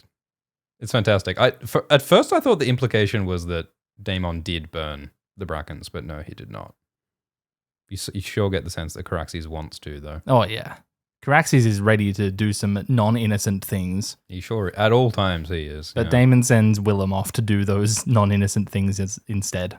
Yeah, there's this funny conversation where Daemon is like, all right, I'm not going to go and burn the Brackens. Because I want them. Yeah, we want them to join our army for Rhaenyra. So what if you go and persuade the Blackwoods, the Brackens, Wink. exploiting their weaknesses and doing things that I can't be seen to do, show them your worst. Which is a funny thing to say for a guy who everyone thinks / knows just had a child assassinated. Yeah, I mean, Daemon had that whole speech in season 1 about how we must be feared, and I am all about doing atrocities so that we must be feared. Maybe the reason why Daemon tells Willem to do atrocities is because Daemon just like can't be bothered to do atrocities right now. He doesn't care enough about the Brackens to attack them. He would rather just go and have pudding in Harrenhal. My God, the armor is just beautiful, isn't it? It is beautiful. Holy crap! I'm so happy to see. I mean, I was so happy to see Rhaenys in armor last episode. Yeah, You know, and it's her like cute little tiara. if you're flying around on a dragon, you should probably wear armor because everyone is going to be shooting shit at you. You know, I love them just being a little bit sensible. When do they put armor on the dragons, huh? Yeah. Yeah, that would be a cool thing to do. I want to see Caraxe's noodle neck like fully Decked sheathed out. in Valyrian steel, you know? So yeah, I found this scene a little bit confusing. Like what's happening is that Daemon is telling Willem to do some atrocities against the Brackens to force, like, I mean, how are those atrocities going to convince the Brackens to join Daemon? I think the answer is that like part of it is stealing their children and holding their children hostage. The stealing of children is, you know, somewhat of a common theme. Yes. It's just, I don't know. I found all of this a little bit unclear, like what exactly Daemon told Willem to do and what Willem then think did. Willem's mission is to create fear, show the Brackens why you don't want to be against us. Yeah, but I mean, but the Brackens already hate the Blackwoods. I guess they just, are more afraid of them after these atrocities. But I feel like an equally sensible reaction would be after those atrocities, the Brackens are like, okay, now we hate you even more, and we even more are determined not to join you, and we are even more determined to not join Daemon. That's an equally although I guess that kind of is what happens, isn't it? Because the Riverlords turn up later and they're like, we don't want to join you. So yeah, I guess that does make sense. And I guess it's just stupid that Daemon thinks this would work. Well, that is how Daemon thinks, though. Like, he says that he wants to rule through fear. That's how you create loyalty. When what is being demonstrated here is no, that doesn't work long term. Yeah. It didn't work. Like, that was Maegor's style, and he ruled for a solid 6 years, 6 months, and 6 days. Good one, George. Yeah. You know, the Rhaenys was born on the 7th day of the 7th month. That's funny. I believe in the year 77 as well. Yet she doesn't believe in the faith of the seven. Crazy. Maybe she's going to like go hard into numerology in her middle age. And they aired that episode on her birthday. Did they? Yeah. I wonder if that was deliberate. They knew what they were doing. I'm sure it had nothing to do with David Zaslav's corporate calendar And everything to do with Rhaenys' birthday. Westerosi numerology. So I guess this does make sense. Like, it's a story about Daemon doing a dumb plan in his brutal ideology, which and it doesn't backfires work. horribly, because of course it does. Because he sucks at this. Yeah. He sucks at everything. Hey, look, it's the Eyrie. It's the Eyrie. Is that a makeover? It is a makeover. It looks different to how it looked in Game of Thrones. I mean, the Eyrie had a couple of different incarnations even within Game of Thrones. Between seasons 1 and 4, it was quite different. And I think now in Hot D, they're again like kind of they're cutting the middle ground between like show and books. Both show canon, like both of Game of Thrones' separate canons. Mate, it's going to get like increasingly convoluted because there's another Game of Thrones spin-off show coming, The Night of the Seven Kingdoms, which may introduce its own ideas that may or may not conflict with the books and the Hot D and the GOT and the, you know. My gripe with this Eyrie here is that it's not the highest thing in the shot. Like the mountain peaks behind it look to be higher than the Eyrie. True. It also doesn't have the way castles, which are one of the cool things in the books. Like, it's like, it isn't just like a bridge to get to the Eyrie. It's like this whole journey on mules that stop at these different castles. Horribly perilous. Yeah. Yeah, it's not super book accurate, but I do feel that it looks good though. I feel that it looks better than it did in Game of Thrones at least. I do like it. Yeah. Is that the bloody gate that we see at the like foreground of this shot? Yeah, apparently. Is it supposed to be? It's not a way castle? Yeah, maybe it's a way castle. I mean, it looks higher than the Eyrie, possibly. Nah. Maybe. Nah. I think it's implied that this is the bloody gate. Well, I wouldn't like that. Yeah. It does look like the bloody gate that we see in season 4. Yeah. So yeah, Eyrie ruled by Lady Jane Arryn. Jane says, I have some exposition for you. And Rhaena says, I don't want it. And Jane complains that she only got 2 little hatchling dragons that are useless for protecting the veil. Rhaenyra's like, what do you ask? What do you mean? You asked for 1 dragon and you got 2. You should be thanking us. Such tricksy bullshit. Yeah. Jane is right to be annoyed. She's like, I'm not falling for that shit. Who do you think I am? And then she says, pudding will be served at 12. And then she walks off. It's such a weird little pointless mini scene. It's just like, this is Jane Arryn. Rhaenyra's here as well. And then there's this line about how Jane doesn't like feeling powerless. And then Rhaenyra says, so do I. And I thought that was like, sort of, what did she need to say that? Like, Yeah. I got it before she said that. Yeah. I think it's well established that Rhaenyra is frustrated. Also, Jane's actor Amanda Collin has the longest neck in Hollywood, and I love it. Just thought that should be known. Neck. Not quite Caraxes You level. have one. Yeah. That Tyrion line in season 3. He's talking about Sansa's neck. Does he remember? really say Yeah. that? You have one. Oh boy, Emmy winners D&D. So Rhaenyra complains to Mysaria that her council aren't listening to her, and she is inexperienced about war because in this gendered world, men are taught about how to wage war, but women are not. Yeah, if I were born a man, I'd have had a sword thrust in my hand when I was able to walk. Yeah, which is like true. But I mean, also, no one expects Rhaenyra to hold a sword or to know the difference between a pommel and the wommel bommel. What Rhaenyra would benefit from knowing is like some military history and strategy, which is... I mean, she is reading about Visenya. Yeah. And she read about Nymeria a shit ton. Yeah, she does have access to those books and things, which is a good asset to have. Do you think now that Rhaenys is dead, Mysaria is sort of Rhaenyra's bestie? Yeah. That's sort of the impression I'm getting, is that more than an advisor, Mysaria is a confidant. Yeah, I do get that sense, which again is funny because, like, you know, Mysaria and Rhaenyra are like the anti-Daemon club. Yeah, just like how Kristen and Alicent are the anti-Rhaenyra club. Yeah. And it's still not clear to me if Mysaria is trustworthy. She is a sneaky person whose motivations and loyalties are more to the common folk than to any highborn people, I feel.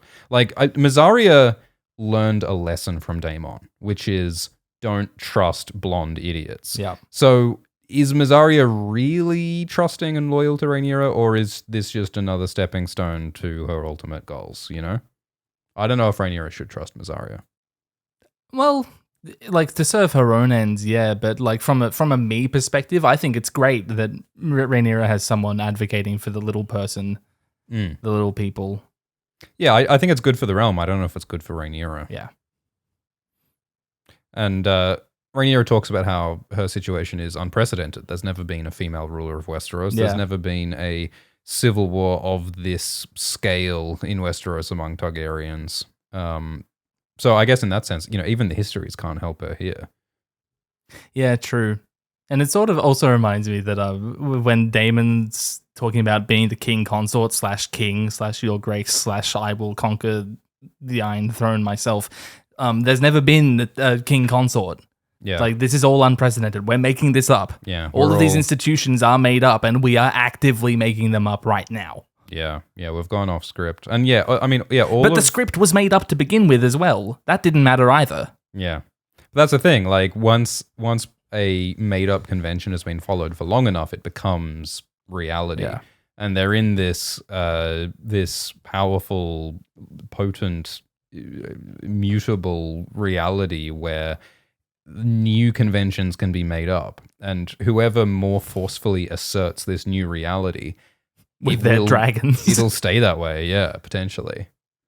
So there's so much potential here, and that's why it's cool that Mysaria is at the center of it, because Mysaria can advocate for, how about in this new reality, we care about people who aren't blonde.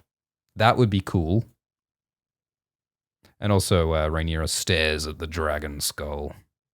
It does look dark, doesn't it? It's got a central horn coming up. Yeah, unicorn dragon. Unicorn dragon, finally. House Brax dragon. So Mysaria says, let's spread rumors among the common people to turn them against the Greens. Otto Hightower move.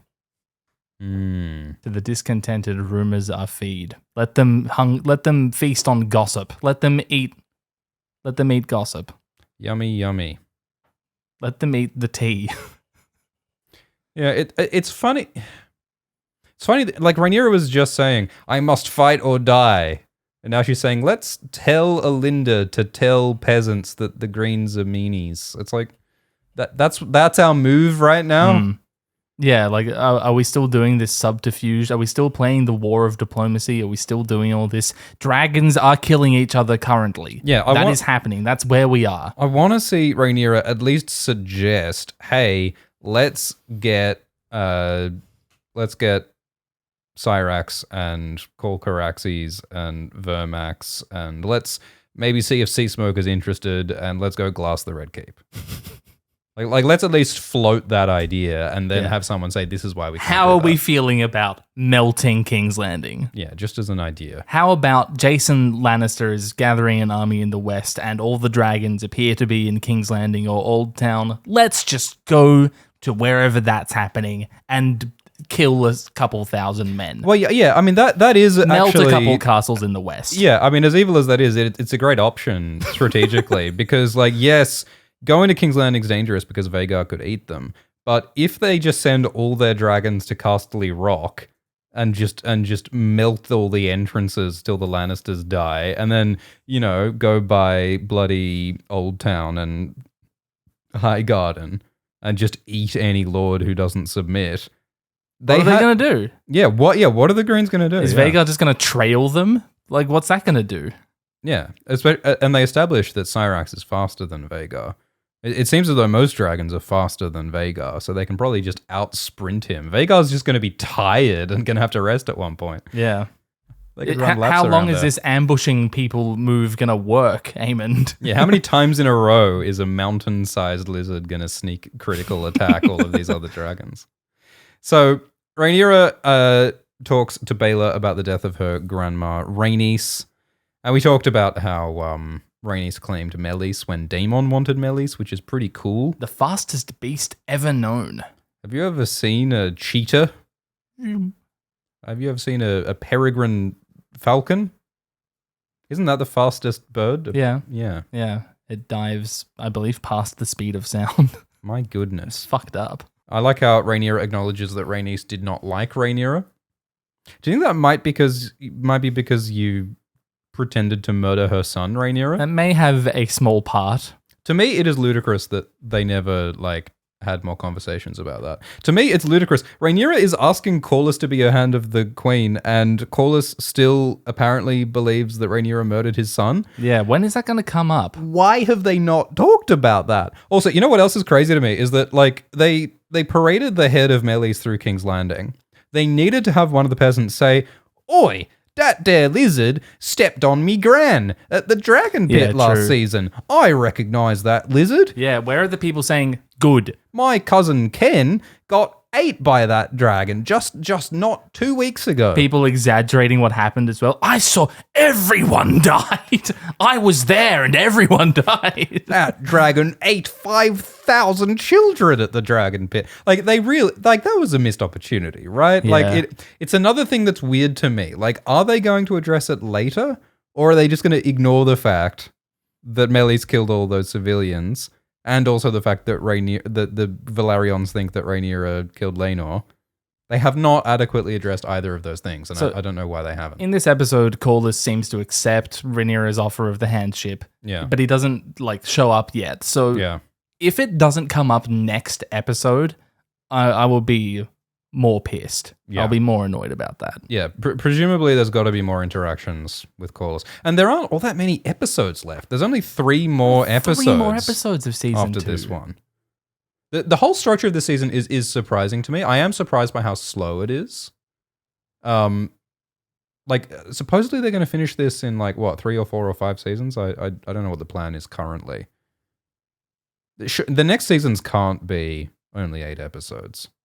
Or they're going to have to move like lightning fast. Yeah, and also they can't afford to have a smaller budget because No. I don't think it's a spoiler to say that there are multiple battles to come. Big old battles So I sure hope that they get with lots the, of lizards. many lizards. So they better get the budget and the episodes that they need, because I'm surprised by how little ground they've covered. I mean, I've enjoyed the season a lot, and I think a lot of the thoughtful pace has been good, but there's a lot of ground they've got to cover. I think that the whole show is like snowballing in pace. It's gonna pick up.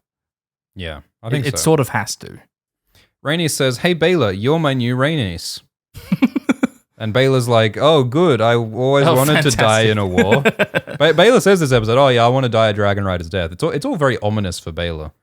Yeah, no, I've decided that I'm gonna fucking immolate myself like my mum did. Yeah, Jesus Christ. Baylor is one of the more vulnerable dragon riders because her dragon Moondancer is one of the smallest. But she is a punk rocker. She's David Bowie with a green mohawk. Yes, legends never die. David of House Bowie. Then there's a weird sex dream. Yeah. As weird as sex dreams have gotten so far. Sure is. To me, all of the sex stuff in Hot D puts Game of Thrones to shame, because Game of Thrones did the sex position thing where there would be like bodies bouncing around that had literally nothing to do with the scene that was happening, literally just as a distraction. Whereas almost all of the sex in this show actually means something for the characters. It's just so much better. And so this scene is about how Daemon just wants to believe that he's strong and cool and tough, and that he's better than Viserys, and he's more worthy because Viserys is weak and afraid, and Rhaenyra is weak and a girl, and so therefore Daemon is super great. And so we see how basically Daemon uses those beliefs to cover up his insecurities. And he expresses them to himself through his mum, who he barely knew. By having sex with her and going Jon Snow mode on her. Jon Snow mode. He sure does. The Lord's kiss. Daemon is in desperate need of a loving parent to give him a sense of security and approval, and he's really he's really disconnected. He's really grasping for a sense of security, emotional security. For all the daddies in this show, Daemon doesn't really have a daddy. Yeah. I mean, how old was he when Balon died? Balon died in 101. Daemon was born in 81, I think. So it was like 20 or something. Yeah. I wonder what their relationship was like. Do you think Balon disapproved of young Daemon because he was a dick? Do you think Daemon was this bad back then? Probably, maybe. I don't know. I honestly would watch the hell out of a prequel exploring that era. Yeah. Young Daemon, young Rhaenys, Aemon and Balon. I believe that George Martin originally wanted Hot D Season 1 to explore that era. You believe that? You vibe it? I'm pretty sure that I remember... You have ordained it with your water sticks? I was dowsing for some dragon facts, and I stumbled across this little nugget. That's the thing with Dragon Time, is we've got to find a good balance of facts and knowledge. Like sometimes you're a bit too fact heavy and not enough knowledge heavy, you know? Look, sometimes you just got to make something up just to keep people on their toes, just in case people think we're an actual authority on the study of spout dragon some bullshit to keep them on their toes. Yeah, just keep them interested, you know? But no, I think you are, like, you're not making that up. Or am I? Yeah, no, it was I think it was a Game of Thrones interview of Ryan Condal. Anyway, but that is an era that would have been interesting to explore. And maybe it will be later on. There's so much history for HBO to make money out of. Yeah, if only they were going to make 15 spin-off shows about it. That's the thing, is no one wanted to see what happened after Game of Thrones. We only wanted to see what happened before it. It's so ass backwards. It's so weird. Well, like, this is the weirdest franchise. Because the finale of Game of Thrones was so uninspiring that no one gave a shit what happened afterwards. Well, also because the books aren't finished. Yeah. This has never happened before. Yeah, this is a brand new franchise setting. Imagine if, like, Harry Potter, they never wrote any books after the Goblet of Fire.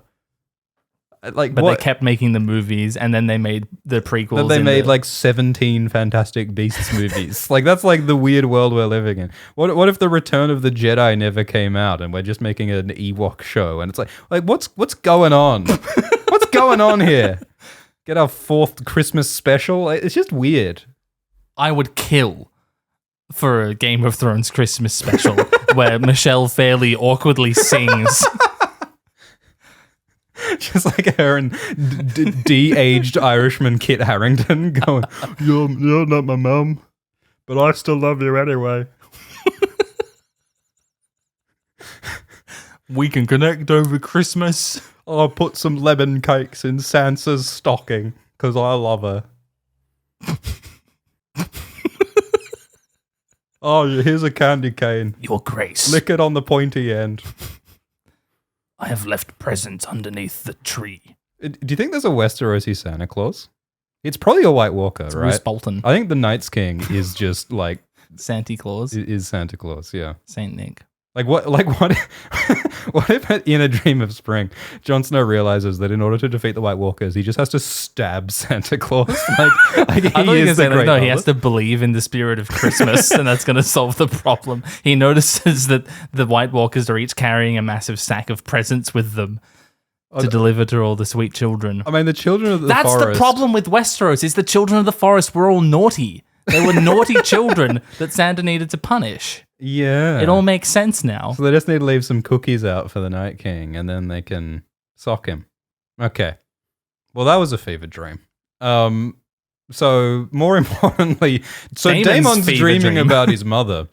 So yeah, I mean, yeah, this it doesn't tell us anything we sort of didn't already know, but it definitely like clarifies that yeah, like Daemon has these insecurities, and he feels the need to act tough and strong because that's the only thing that makes him feel worthy. And I mean, it also like, I mean, obviously the incest angle is part of all of this. He has such this twisted perspective where the only people whose opinions matter are his direct blood relatives, and the only people he's capable of like receiving love and affection from are his direct blood relatives.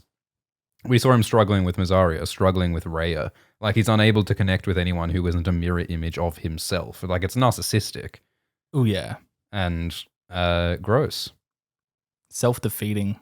Alyssa died of childbirth complications. Yeah, giving birth to a stillborn son Yeah. named Aegon. Maybe all this incest is doing damage to their DNA. Hey. Maybe. Can't be good for it. I remember when Matt Smith said that Daemon is fireproof. I think that he was just having a laugh. I think he was really sick of those press junket videos when he said that. You can always tell like how deep into the press junket a clip is by Yeah. how just exhausted and glib the actors are being. Matt Smith in particular. That's a really gnarly looking burn, isn't it? It looks a Yeah. little bit like grayscale. What if Daemon got grayscale from the crab feeder and now he's losing his mind and turning into a stone man? I think that's way less interesting than what's actually happening. He's a stone man. No. His fingers will drop off and fall into his goose. He's turning into a noodle. He's a noodle. Man, this really is a mood. Is waking up from an incest sex dream in and the middle of finding lunch. blood in your. I love the way they pass him the duck. And Daemon keeps on passing. Pass the parcel. That is like we've got to like what is it, track map? We've got to like track an image imposed onto the duck. Like Daemon just receives like an Alt Schwift X logo and then like passes it on. Ew, Alt Schwift X, not on my goose. You're Thank you. making so much more work for me. I am. The goose and duck thing also alludes to Laenor and Yeah, Rhaenyra's I was going to conversation, say, if doesn't you'd it? prefer the goose, this guy's gay, right?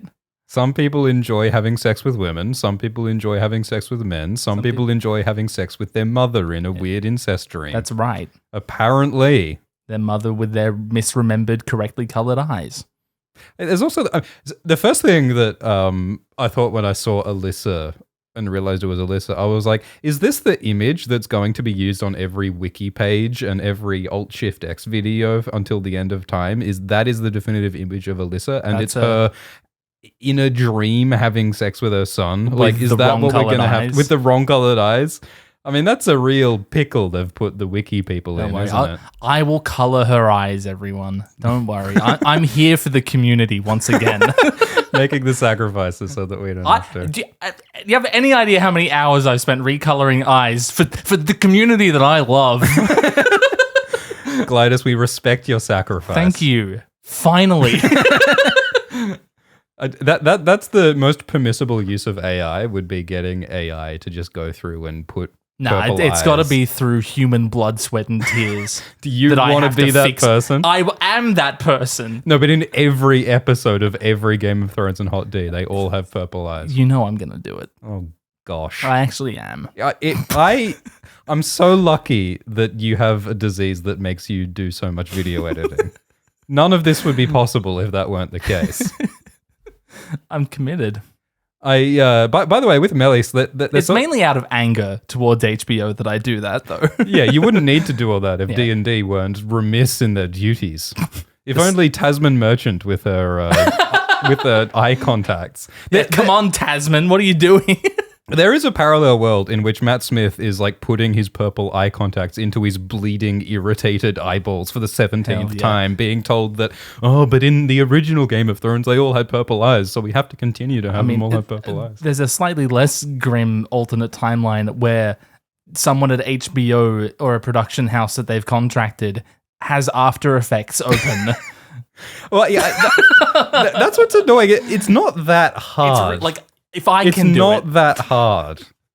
But then again, that would require that people have to use Adobe products. Fair enough. Which is a darker future than I can contemplate. Yeah, I would rather wish Matt Smith's eyes constant irritation for 8 years than someone have to open up. Matt Smith, it is better that your eyeballs burn than we give another $700 in annual subscription fee to It is Adobe. for the good of the realm, your grace. Oh boy. It is funny that Alyssa is heterochromic when most Targaryens have purple eyes. Yeah. You know. Is it? You know. You know who else is heterochromic? Tyrion Lannister. Targaryen. Much? Question mark? No, he's a chimera, you see. Yeah. He has three people's DNA. Heteropaternal superfecundation, of course. That I was waiting for you to say superfecundation, and it happened. Have you got a pot going? Like, there's a bet on this on how long it was going to take. No, there's a bingo card. Superfecundations per Dragon Talk. I get $500 from big superfecundation. They're paying. I get a check from big superfecundation. Oh, by the way, did the abortificent check clear? Abortificient. Abortificient. Yeah, no. They're not going to pay us unless we learn how to say it. Big abortificient is paying me off. That is true. Big Pennyroyal and Tansy. Pennyroyal and Tansy would be like rival corporations, I guess, but maybe they're all colluding. Anyway, House of the Dragon. So does the wand choose the wizard? Like Melis chose Alyssa and rejected Daemon. Caraxes chose Daemon. The wand chooses the wizard. Vhagar chose Aemond. Vhagar chose Lena. Mm. Interesting.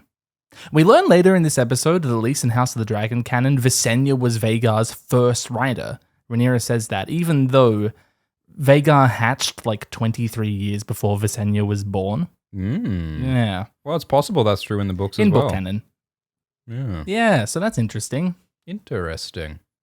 So Alice looks knowingly at Daemon. So she knows that he's having that dream about his mother. She maybe is causing him to have that dream about his mother. Maybe that's why the eyes are wrong. Alice didn't know. Alice hasn't read the wiki. Yeah. Alice hasn't read Fire and Blood. I think we'll get to it, but I'm kind of slightly disappointed that Alice this episode says, "Oh, it's so wrong that you're doing those atrocities against Brackens," when Alice is a witch connected to the magic of the old gods, and the lesson of the old gods in the books is that the old gods love blood sacrifice. Like, they eat people. That's what the old gods do. They love it when enemies get hung, their entrails dripping onto the weirwood trees. So it's kind of weird to me that Alice is like, no, don't kill those Brackens who believe in the faith of the Seven. Don't spill blood for the weirwoods. Like, I feel like... Yeah, maybe she should be, like, really into that. Yeah. Although maybe, there are no weirwoods in Stonehenge. In Brackenlands. And also, Alice is not just a witch of the old gods. She's a human being who has human feelings and cares about people. And that's what makes magical people interesting in fantasy, I think, is when they're humans as well. It's true. But I think I'm annoyed by it because we we already have Mazzaria saying, "Oh, stop killing common people." We have Rhaenyra saying, "Don't, kill too many random people." Wow. But there's already a lot of characters out here who are saying, "Hoi, hoi, stop killing commoners," and like Alice. And then we get their perspective through Hugh and Ulf. Yeah. So Alice saying it as well, it just feels, I don't know, a little repetitive, a little redundant to me when Alice could be something scarier. No, she could be going somewhere else with it. I don't know. Yeah. We shall see. So the Strongs say that it's going to cost money to prepare Harrenhal to host a big army. Simon's delivery is really funny when he says, "Oh, the storerooms in the roof and the the whaling tower." He's just really, he's got a really funny energy about that. I think that the reason why Simon has survived in this cursed haunted house is that he's just like chill about it. He's like, "Oh yes, the flaming ghosts of our ancestors walk these halls." But did you see the devil goat as he walked? His name is Clive. Mind yourself around the pile of bat guano. He's just got a good attitude, and that's how he takes gets it in by. stride. Yeah, you can laugh or you can cry. Simon chooses to laugh. I get it. He enjoys his peas. Sometimes there's a ghost in his peas, but that just enhances the flavor. You just have to eat around it. Yeah, it's great. I love Damon in this set. I just love it so much that he's stuck with this weird, cheery old man and his 3 gormless sons and this crazy... It's just so fun. My favorite shot in this episode is this shot where one of his gormless sons says, "I like the goose." This is Daemon Targaryen, the rogue prince. The last thing Daemon wants is this fucking guy recommending the goose when he's trying to deal with his deepest, weirdest I am insecurities. trying to raise an army. I'm dealing with sex with my mother in my head because there's a witch fucking with me. I think I ate someone last episode.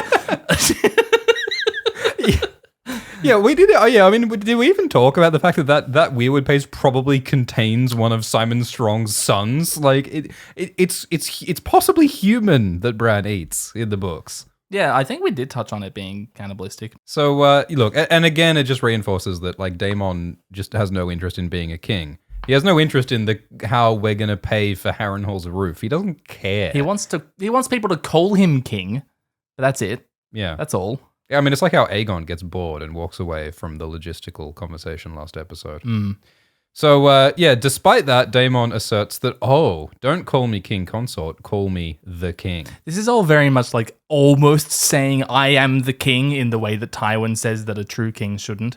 Yeah, true. Yeah. Why does Daemon have to insist? It's vanity. It's just shallow vanity.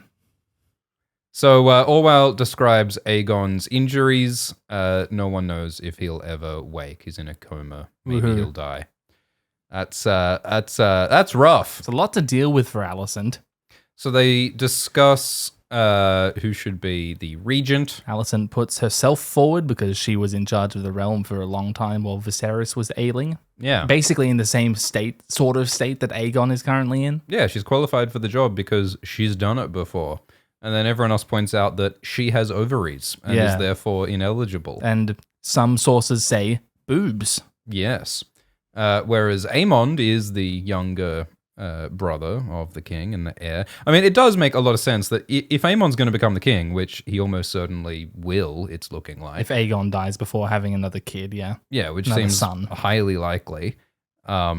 Then it makes sense for the future king to be regent because it gives him the opportunity to learn and it gives everyone, symbolically it indicates that he is... It makes the succession simpler. Yeah. So, I mean, you could... imagine if Viserys had made Rhaenyra his regent.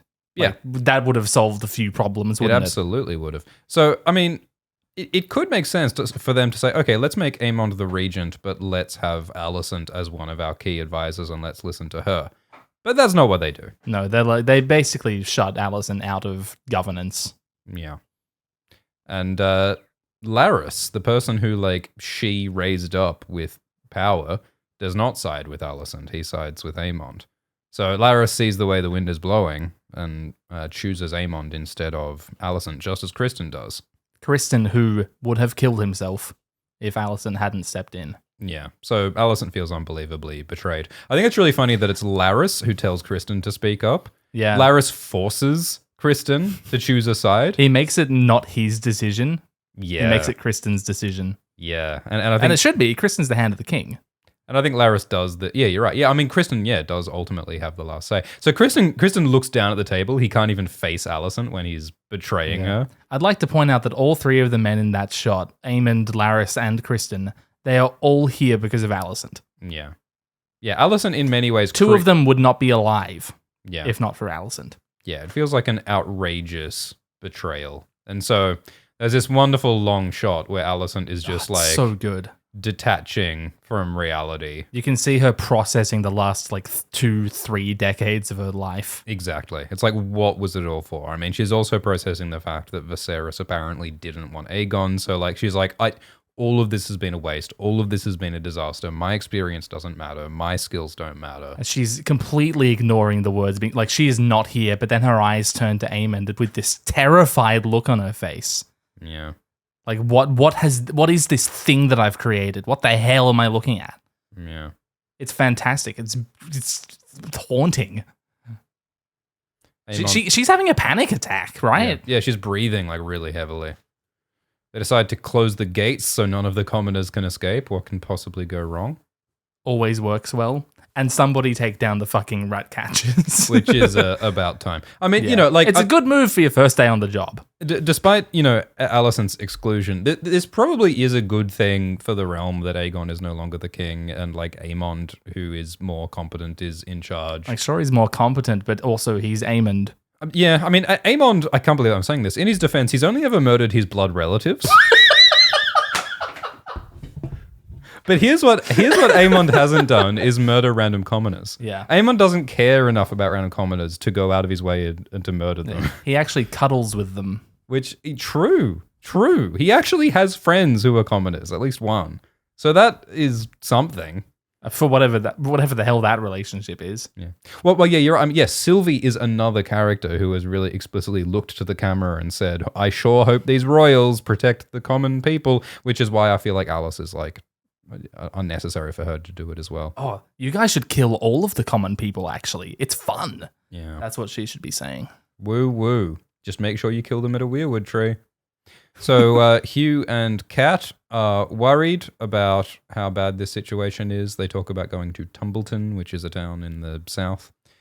It's not that far to the south. It's in the northeast of the Reach. It's relatively close to the King's Landing. And so Hugh and Kat want to get the hell out. And Hugh says, the king is going to pay us for the work we did, but Aegon kind of forgot about his promise to pay Hugh. The Greens keep making promises. Otto said that he would close the fighting pits for Mysaria, but he didn't. Aegon said he would pay Hugh. He didn't.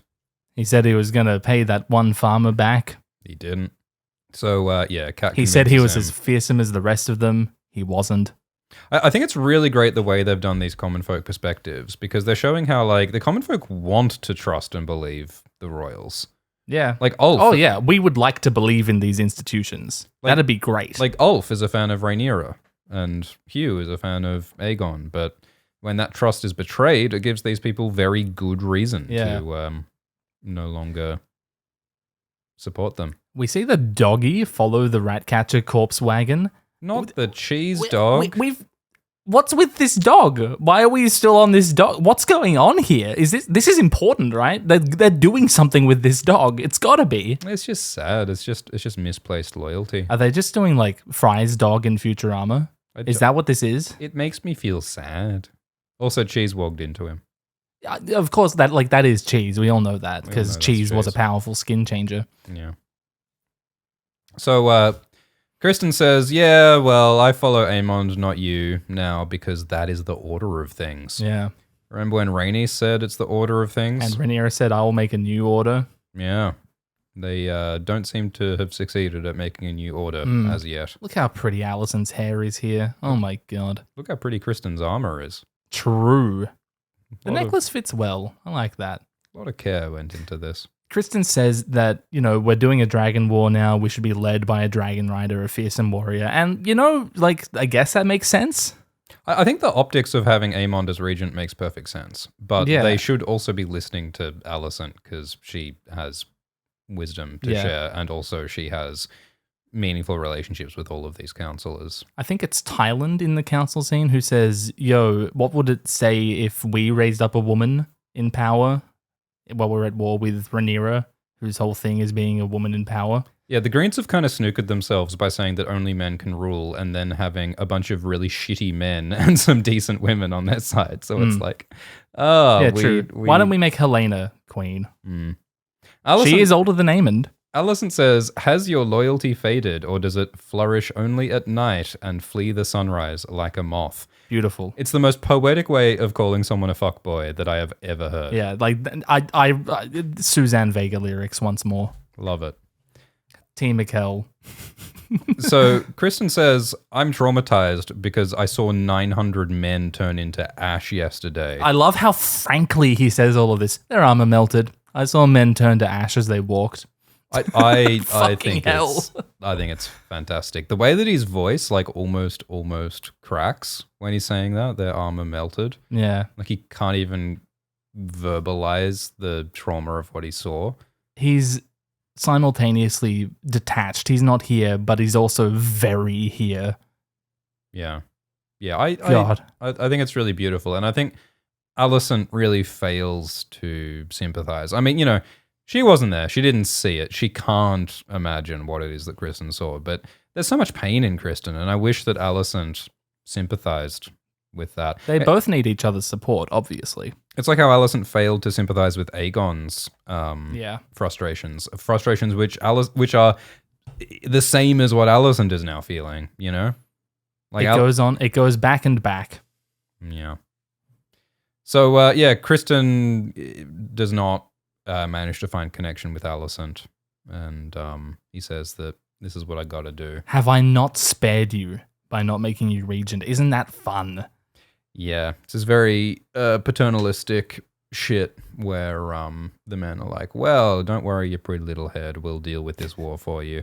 When it's like, Alicent has seen some stuff. She had to sponge bath Viserys when his pieces were falling off from leprosy. She's seen some stuff too. She's drinking moon tea, destroying her own body because of the like one expression of her own independence. Yeah, Alicent has seen more blood today than any of these men have. And I guess that's true because Dragonfire vaporizes blood. So you're not going to see it. Alicent is the only one who has drawn blood from Rhaenyra as yet, Oh, apart from Kristen. All right. Wow. So yeah, Kristen is very isolated. They're also isolated, and they should be talking to each other as always. The common folk say, meat. We want meat. We're going to eat Vega. We're going to eat Vega. Yummy dragons. We actually had this discussion, didn't we, a few dragon times ago? Did we? Yeah, we did. We discussed which dragon we'd most like to eat.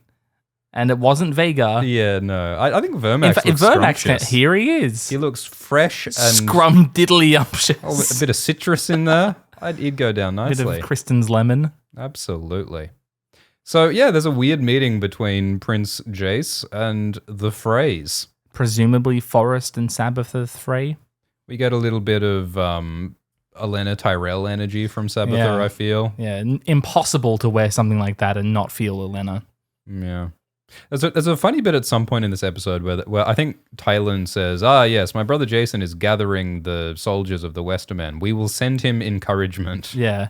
Go get them, Jason. You can do it. I really get the sense that Jason was the kind of spoiled child who needed like a gold star every time he successfully absolutely. brushed his hair, like Jason. Good job, Jason. I would love to get just some random like silly scene where we just see what Jason's life right now is like when he's complaining about, I wanted the gold special hat to go with my special gold boots, but I'm wearing my other gold boots today. And he's got this gorgeous, beautiful, powerful wife who he's upset with because it's not Rhaenyra. Yeah. Got like a pet like Goanna or something as like his surrogate dragon. Shush now, Jub. I like how Forrest is just like eating, like messily eating some like snacks during this meeting. You gotta have your snacks. It's fun. Like he's like saying, "Oh yes, Prince, I would like the largest castle in the world, but only after I've finished my cashews." Did they give Jace a low chair on purpose? Like you can see him having to reach really far up to get his cup. It does look like that. Also, what the hell is this table? It's the twins table. It's a bridge. What's going on? What do you mean? It's the table at the crossing. What a weird table. It's shaped so funny. It's got a curve. Is it a door? I think it's a door. This is weird, yeah. I think they're using a door as a table. Why are they doing that? What's going on here? What is the door law? Show me the behind the scenes on this door law. I demand door law. I want more door law. More door law. Hell yeah. One does not simply... Anyway... So Jace promises protection for the twins, which is that something that's going to happen? Yeah, like of all the active dragons, Vermax is probably like the least capable. Like how do you protect from dragons? Because the dragon turns up and burns the castle. Then what do you do? The next dragon turns up to burn that dragon. Oh, yeah. Easy. The best case scenario is that after the dragon burns your castle, another castle burns that dragon, causing only more burning to your castle. We saw what happened to Rook's Rest. Dragons are not great at protecting castles necessarily. The addition of yet more dragons has only caused further turmoil. Yeah, fighting fire with fire. The situation has been made more worse. Weird little thing, isn't it? It's very odd. I think they're just showing that, but they already showed us that Jace can do things when he made the alliances with Kragan and Jane. So yeah, but he was told to do those things by his mum. In the books, Jace is more assertive at this point. Like, it was Jace's idea to send Joffrey away and Aegon and Viserys, and so... Or at least we're told that that's the case. Yeah. Yeah, I don't know. This is quite odd. He's also sort And of... it's his idea to do the dragon seeds later on in this episode as well. I really like that. Also, this is light treason because Rhaenyra never approved this, so it's all very odd. Yeah. I can't believe the phrase ask for Harrenhal. It reminds me of all the bandying about of Harrenhal in the time of Game of Thrones. Like, this castle just gets passed around like a football. Yeah, yeah. And everyone who picks it up suffers horrible fates. So that's great fun. It's like a believable opportunistic thing that the phrase might say, oh, well, we might as well ask for Harrenhal. We'll never get it, but we might as well ask for it. Might be cool to get the biggest castle. Yeah. And it's less about the castle itself, because the castle sucks. Like, it keeps being said, Harrenhal as a castle fucking sucks. But the phrase have a lot of kids, they got to put them somewhere. Yeah, true. And Harrenhal, like, has a lot of fealty. It has a lot of lands to it, and those lands have income that Larys has treasured away. So Daemon decides to chop firewood, which is funny, because there's, like, so many important things he could be doing right now. I love that. He's decided that the thing he's going to do is wave a weapon around. Like, that's the thing he can do to feel as though he's accomplishing anything. And he does not have the right calluses on his hands so that his hand turns to pieces. Yeah. So it's not like a smart thing for him to do.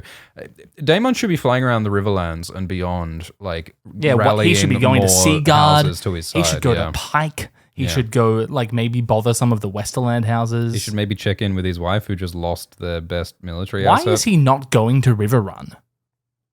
Yeah. Yeah. He should really check in with Oscar, who he so rudely rejected earlier. Talk directly to Grover with his regents and council there.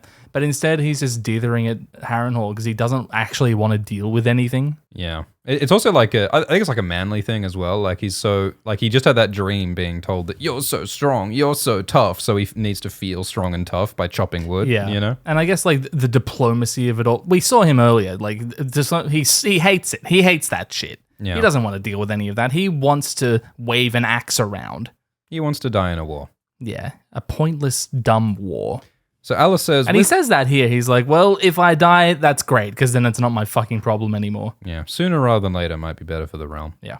Alice says, I heard on the magical grapevine that there are atrocities happening in the Riverlands. The Blackwoods are stealing children from the Brackens, and it sucks. Yeah, and we hear later that Willem is doing this with Targaryen banners, even though Daemon said these are things that the crown needs to not be seen doing. Yeah, that's a good point. Yeah, so did Willem, like, sort of betray Daemon there by doing that? Yeah, I mean, does that even benefit the Blackwoods in any way to use those Targaryen banners? Like, it really only hurts the Targaryens. Yeah. So Daemon says, "Oh, I'm not an upright man. Of course I do war crimes, idiot." What did you expect? Jesus, you're inside my head. You should know. And yeah, he says their children's lives are staked on it. So yeah, I guess they're using child hostages to force the Brackens to help their army, which we'll see how that turns out. And Alice complains that women and children have to suffer. And Alice says there's no way Rhaenyra agreed to this. And Daemon kind of says the quiet part out loud. He says that Queen Rhaenyra will never succeed. Yeah, even if I willed it to be so. So Daemon is saying, I do not will Rhaenyra to succeed. He does not want his wife to succeed and become queen. Yeah, she was really just a vessel for me to exercise my own power. And he says that, I am the best and more worthy than anyone else. And I was Viserys' first heir, so I should still be his heir. So he's just repeating what Alyssa said in the dream about him being just better than everyone else. And he says that Rhaenyra can join me as, and rule alongside me, or I'll just rule. So he's doing treason, or at least he's saying that he's going to do treason.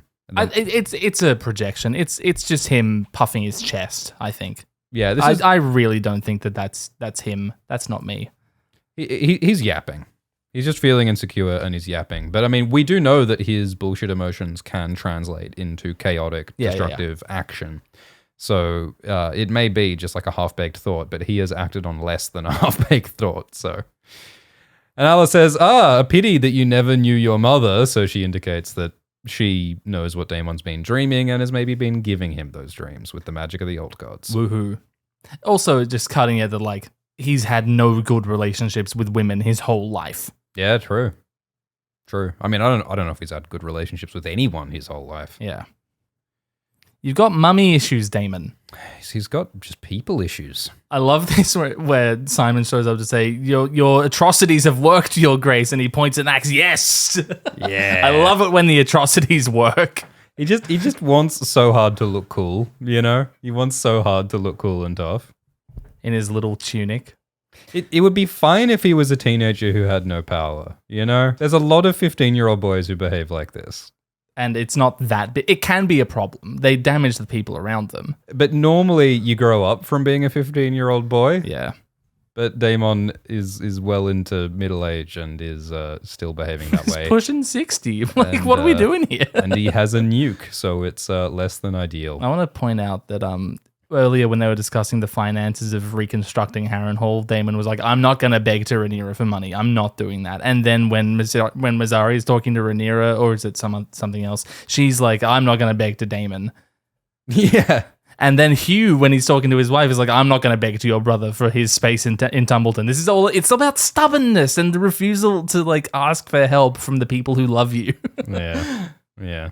Like, we talk about how much trouble the Greens have communicating with one another, but, like, it's staring us in the face this episode that the Blacks are having the same problem. Even in this scene, Corlys and Baylor are, like, talking around each other. Yeah, mum and dad are fighting, and the kids are stuck in between it.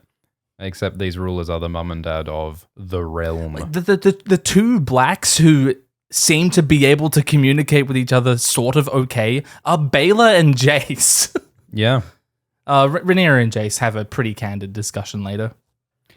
Yeah, the frustration and the disobedience is rising there, though. So yeah, they're very... Ooh, yeah.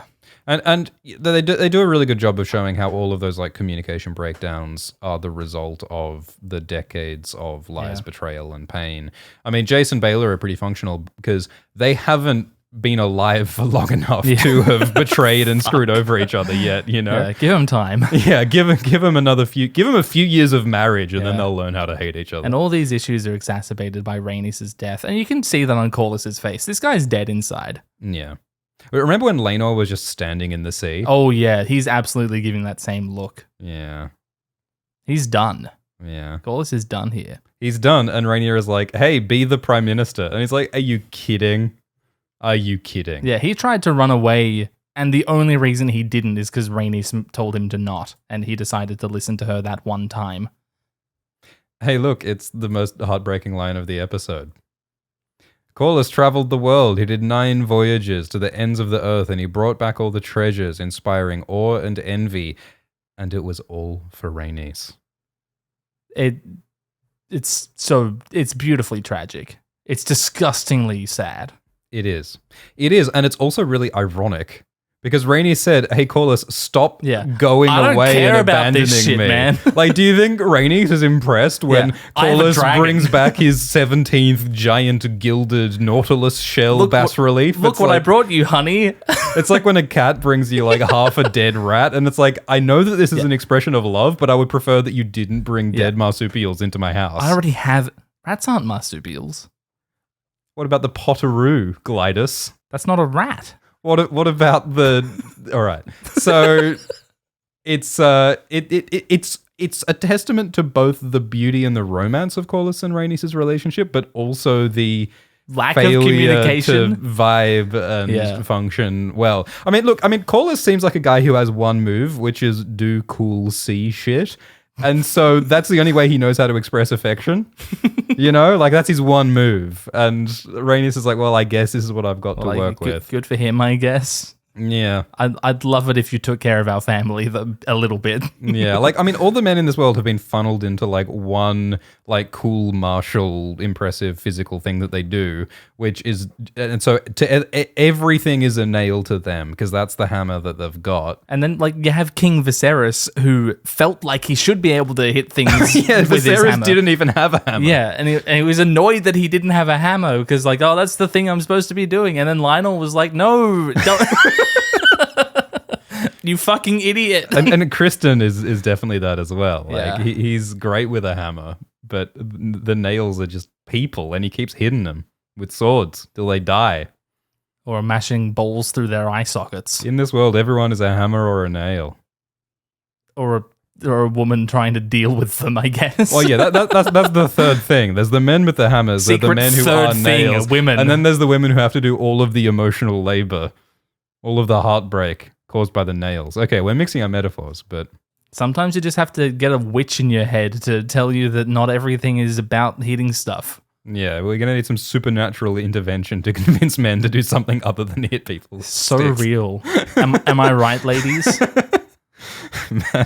Oh, imagine being a person in the world. Okay, so We gotta wrap this up, man. yeah, we do. All right, so Corlys is like, Rhaenyra has taken everything from me, taken my wife, taken my son, taken my daughter. I do not want to do this again.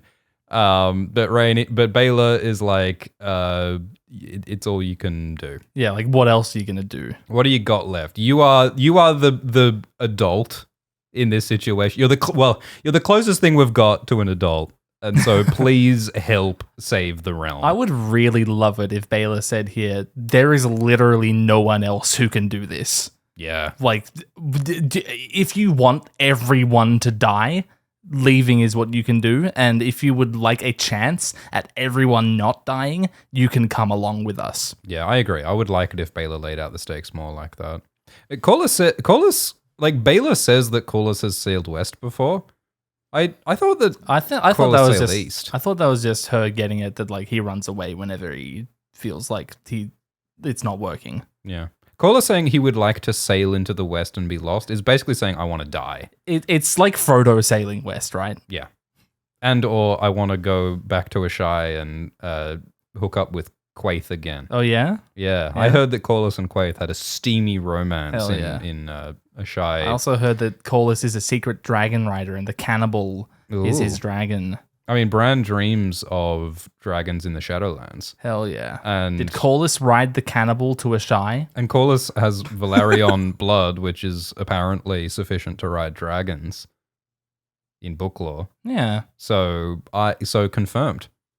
Corlys Confirmed. and Quaithe made out on the back of the cannibal in the shadow. Nice. And Baela says she wants to die in fire. Great. I hope that's not foreshadowing. Good for you, Baela. Have fun with that.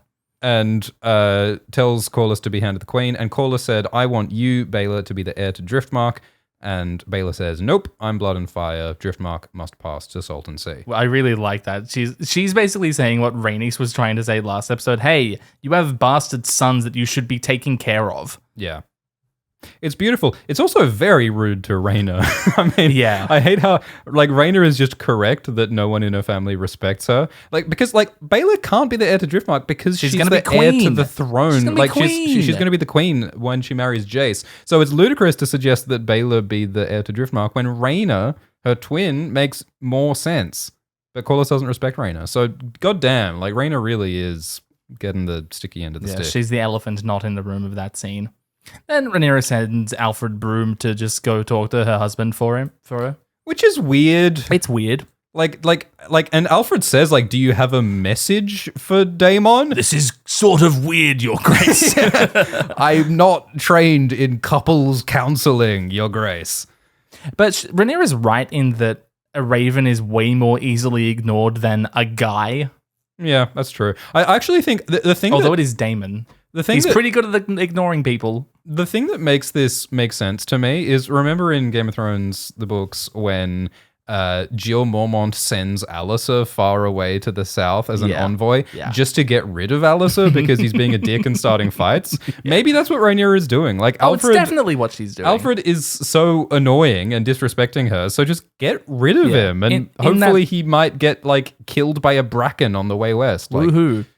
Yeah, in that situation, Jo was like, well, Alice is a problem and I need to go do this thing in King's Landing, so kill two birds with one stone. That's what Rhaenyra is doing here. Someone needs to deal with Daemon, and I'm sick of Alfred's shit. So all my least favorite people can hang out in Harrenhal together. Yeah, I'm very curious to see where Alfred is going. Claire Kilner doing some fun camera work. Ooh. Daemon has one eye visible, Yeah, interesting. like when he wore the eye patch in the previous episode. Interesting. Is pudding now served? Good one. I love that dynamic so much. So a bunch of Riverlords come and complain that the Blackwoods have committed horrific atrocities. It's not clear if these who are these people? Yeah, are these all people from Brackenlands? Because we hear, there are some like places, villages, towns. Are they lords or are they just like randos and like village leaders and like is this the mayor of Acorn Hill? I don't know. Or is this like an alliance of actual Riverlords? Like, is there a Malister here? Is there a Mutin? Yeah, it's all a bit unclear, but it does make sense. There's a bunch of people cross that Daemon has ordered atrocities and they have been done under Targaryen banners. Yeah. Which maybe is a genius move by Willem Blackwood to get the Targaryens blamed and not get the Blackwoods blamed. Maybe that's what he's trying to do. Yeah, I guess like in the history books, will it be remembered that it was a Blackwood doing this or just that it was under Targaryen banners? Here's the mural you wanted to talk about. Yeah, it looks cool. There appears to be water. Do you think that's a depiction of the Isle of Faces? I think it is. Like there's so many weirwoods there. Or it could be the weirwood grove that was on the side of Harrenhal before Harren the Black showed up. Yeah. It's all a little bit puzzling that Harren like cut down the weirwoods and then made at a mural of them. of Harrenhal. Yeah, made a mural. But he didn't cut down the weirwoods on the Isle of Faces, Yeah, just which is like hop, skip, and a jump away. why would you not do that? And maybe like the magic of the Isle of Faces prevented that from happening. Ooh. But like, yeah, it's all curious. Spoopy. Curious. And this is partly a religious conflict. The Brackens follow the Seven, the Blackwoods follow the Old Gods. So this is a bit of holy war going on. And Daemon just is tired. Yeah. He doesn't. Fuck you guys. We're doing war. If you didn't want this to happen, you should have just sided with us. I wouldn't have ordered those war crimes if I thought people would be angry at me. Yeah, this is the whole reason I did them. Oh boy. So Daemon is basically unable to handle it. He has another vision of Laena, who says, his ex-wife, his dead ex-wife Laena, who says, "Have you looked after our girls?" Now that the war has started, which is just crazy. I'm so glad that this happens because I've been saying for episodes now, like, wow, Daemon seems like a shitty dad. When is someone going to point out how much of a shitty dad Daemon is? Now Daemon experiences some of that and guilt. this paired with his dream of his mother and Alice pointing out that he's never had a good relationship with women. And paired with all of these Riverlords saying, you ordered our children to be stolen in the night.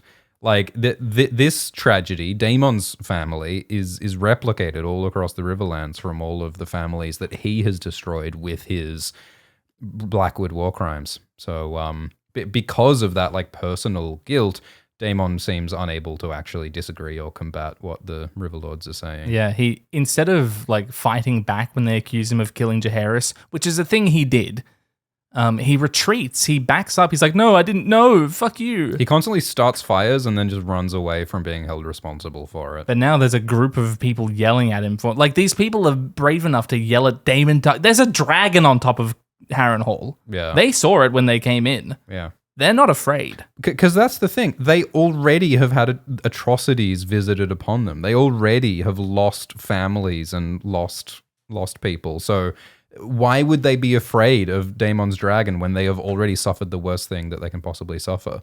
And I love this woman coming up and saying the River Lords are an ancient place, watched by the old gods and the new, dragon or no, we will not support a tyrant, fuck you. Hell yeah. It's like, it's amazing. It's like these people come from this war-torn land that has a history of resilience and defiance against oppressors like Harrenhal. It's awesome. It's real. It's cool. So Daemon's like, oh, wow. Like, if atrocities and violence won't work against these people, I have no other moves. I'm bad at diplomacy. I have no other moves. And then we cut to Rhaenyra, who is also out of moves. Yeah. Who's also leaning on a fireplace. Yeah. If only they could talk to each other. If only they could talk to each other. If only they could, like, fucking express their feelings to one another. A different maid is doing Rhaenyra's hair because Elinda Elinda's Massey. gone. She name drops Mysaria, which apparently holds enough weight with the gold cloaks that they just led her into the city. Is this a specific gold cloak that she was told to find? Or just are all gold cloaks. Like, oh yeah, there's some shit called the White Worm, and whatever she says goes. That's the secret password. You're allowed in. The Greens have really failed to keep the gold cloaks in line, haven't These they? people are still breathing our air, Laris. Yeah. Or did Laris allow this? Elinda meets Diana. Diana! Hi, Diana. Diana is the girl who was a Oh, maid they know in the who Red Diana Keep. is. Like, they might have forgotten. For all of our new viewers out there, Diana is the woman who was a maid at the Red Keep, and then Aegon raped her and she lost her job, and then we saw her at the pub with Ulf on the other episode. Yeah, she's having a rough time. So it turns out that women talk, and They have been known to. and now they're working together and might try and help Rhaenyra because Diana probably hates Aegon and the Greens. So we'll see what they get up to together. Yeah. Corlys, I mean, so Elinda was sent there after that conversation Rhaenyra and Mysaria had about, you know, how do we deal with the Greens without, like, sending dragons into battle? Yeah. You know, we need to depend on the small folk. Are Elinda and Diana going to spark a riot that would be a fun thing to do. based on all this dragon meat stuck in the fucking city? The gates are closed. The oranges are moldy. Hugh's daughter is dying. The neighbors are stealing each other's food. Would a riot be a good thing for the people? It's a pretty cynical thing to do, but we'll see how they do it. Well, she's here to do something. Do you think Diana and Elinda know about the Red Keep secret passages? I'm gonna guess no. There That are is a guess. possibilities. Collis grasps the hand pin. All he does is grasp things, this guy. No, he loves a good grasp. He's a grasper. Hey, look, it's an anime. Isn't this awesome? It's fucking sick with the storm in the background and his like ominous look at the throne. He's finally claimed the power. I do like that we see Collis grappling with power and then we cut to Aemond grappling with power. It's just a simple little connection. It's also just funny but it also cuts from like Rhaenyra and Daemon having power and hating it. Yeah. Like everyone in this show either wants power or has power and hates it. Yep. So yeah, Aemon. Do you think Aemond will hate having power? That's a good question. That's a good question. It seems like he might actually just love it. He has power with Vhagar. Yeah, and he loves it. But he only uses it to, like, I don't know, fight enemies. Like, what would Aemon be like as someone ruling, a politician, a government? Would he enjoy that? I don't know. Maybe. Yeah. Honestly, maybe. He might be good at it, is the thing. That'd be crazy. Helena's there. Helena's just sort of been looming the whole episode. Yeah, she was dressed in black, by the way, earlier when Aegon showed up in the keep in his ominous box. So knowing he was gonna be near death. Yeah. Helena says, was it worth the price? Getting the throne at the cost of his soul. Getting Vhagar at the cost of his eye. Yeah. Like, has all of this been worth the price? She might as well be asking this to Alicent, to Otto, to Corlys, to Daemon, to anyone. Yeah, it's kind of the Was it worth the thesis price? statement of the show. Also, like, everyone continues to ignore Helena. Like, Helena is the queen. Everyone continues to ignore Even her. though she speaks true. Do you think if Aegon dies, Aemond will marry Helena? He said that he wanted to previously in season 1. I think absolutely Aegon would marry Helena. Aemond would marry Helena if Aegon died. It would make a lot of sense if Aemon just put a pillow over Aegon's head. Oh, he so wants to. It's just that people are always there. But maybe there is like a line that Aemond won't cross. Like there must be part of Aemond that is like, maybe I shouldn't murder my brother. You know, what was Kristen Cole gonna do if he did? Yeah. Like, was Kristen really stopping Aemond from doing that, or did Aemond stop Aemond from doing that? Yeah, it's a good question. Was he even gonna do it? It's a good question. Alicent is tending to Aegon the same way she tended to Viserys. We see him just stroking his face. Yeah, he looks similar with one half of his face messed up. And then he says, "Mummy," as she leaves. Well, that's heartbreaking. A lot of mummies going on in this episode, in this season, because doesn't Jaehaerys say mummy to Helena when they're walking out of their room when Jaehaerys is being murdered? And then Helena says it to Alicent in the riot, and then Aegon says it to her here. And Daemon dreams of his mummy. Joffrey says it to Rhaenyra when they're being sent away from Dragonstone. Mummy. And Cyrax is Drogon's mummy. Yeah. Mummy. So yeah, this is heartbreaking stuff that Alicent doesn't hear her With the son reaching out to her. Orgy mural behind him. Naturally. Yeah, sad stuff. Sad stuff. Aegon is desperate for love and support, and he doesn't get it because of a lack of communication. Rhaenyra is reading about Visenya. Have Valyrian glyphs always been vertical top to bottom? Yes. Have I mean, always insofar as this show, because I don't think we've seen them before this show. So, Rhaenyra chats with Jace. And I hope you're not using Visenya as a role model. Why shouldn't I? Well, Visenya did try to make her evil son Maegor the Cruel King. Yeah, at least she did something. Was maybe a bit of a necromancer. I feel like that's what Rhaenyra is thinking here. Is like, at least Visenya was doing shit. Yeah. Visenya wasn't confined. She wasn't held back by counselors. Rhaenyra, like, very calmly accepts the fact that Jace went and made deals with lords without her permission, which is a bit wild. At least he did something. Yeah. No, Rhaenyra is kind of losing her mind a bit here, actually. Like, feeling unable to act when everything depends on her.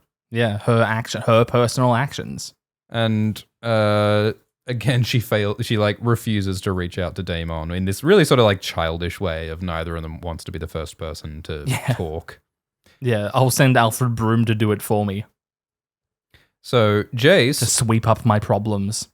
Jace finally suggests a solution. Hey, we've got a bunch of dragons just lying around. What are we doing? Silverwing, Sea Smoke, Cannibal, Grey Ghost, Sheep Stealer. Lots of dragons are available. Yeah, and they need them to fight Vhagar. And now that Meleys, our most important asset, is gone, we've got to take advantage of these things. So, supposedly, you need to have Targaryen blood to ride a dragon. And there's a little bit of ambiguity and exceptions, possibly, to that in the books. But Jace suggests that we look at the moon charts or the family trees or the... What was that book that Ned was reading in season 1? Lineages of the Kings of Westeros. And they'll figure out which families have had a Targaryen intermarry with them. And they will talk to those families and find some people who have some dragon blood and get them to ride Vermithor and Silverwing and recruit them to the black side so that they can defeat Vhagar and win the war. Woohoo. What could go wrong? So many things. A lot of things. A lot of things could go wrong. Rhaenyra's like, do you want me to put a Mallister or a Tarly? I think she's just like throwing some houses out. Yeah, I don't think those specific families they definitely married the Targaryens. I mean, like, we don't know much about who the Targaryens have intermarried with at this point in time, in Hot D canon, especially. In book canon, it's basically no one. Yeah, I mean, it's basically There's the like Velaryons. A very small amount. Do you think Vaemon Velaryon had any relatives who would like Daemon and Rhaenyra's side at this point? Yeah, probably not. The Baratheons have some dragon blood through Orys Baratheon. That's right.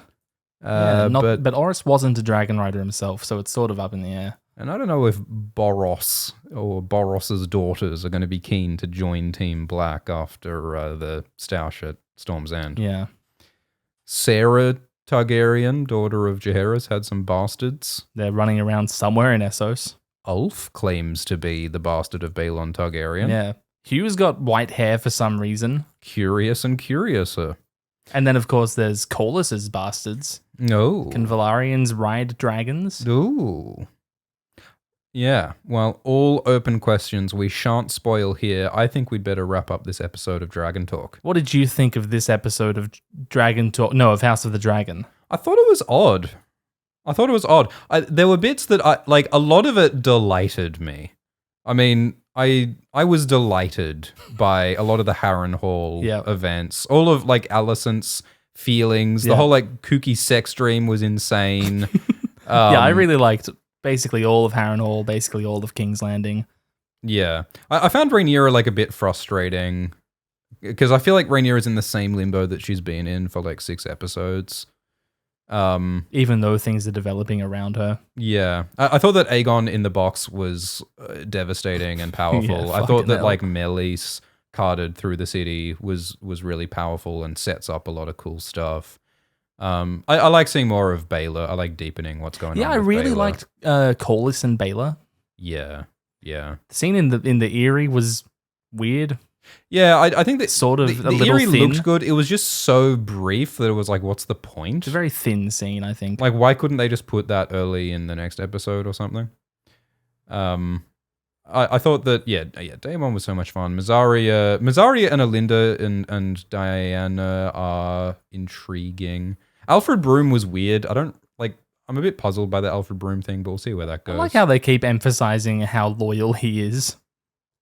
Yeah. And my loyalty is proven. Guy, I will Broom. never side with the Hightowers. The proven Broom. So long as I live.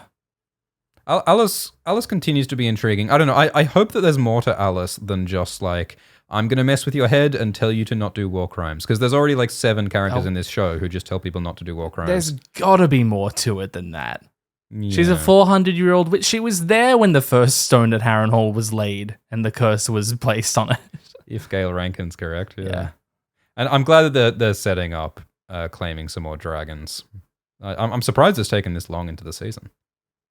I think it makes a bit of sense that it's in reaction to Meleys' death. Yeah, that's true.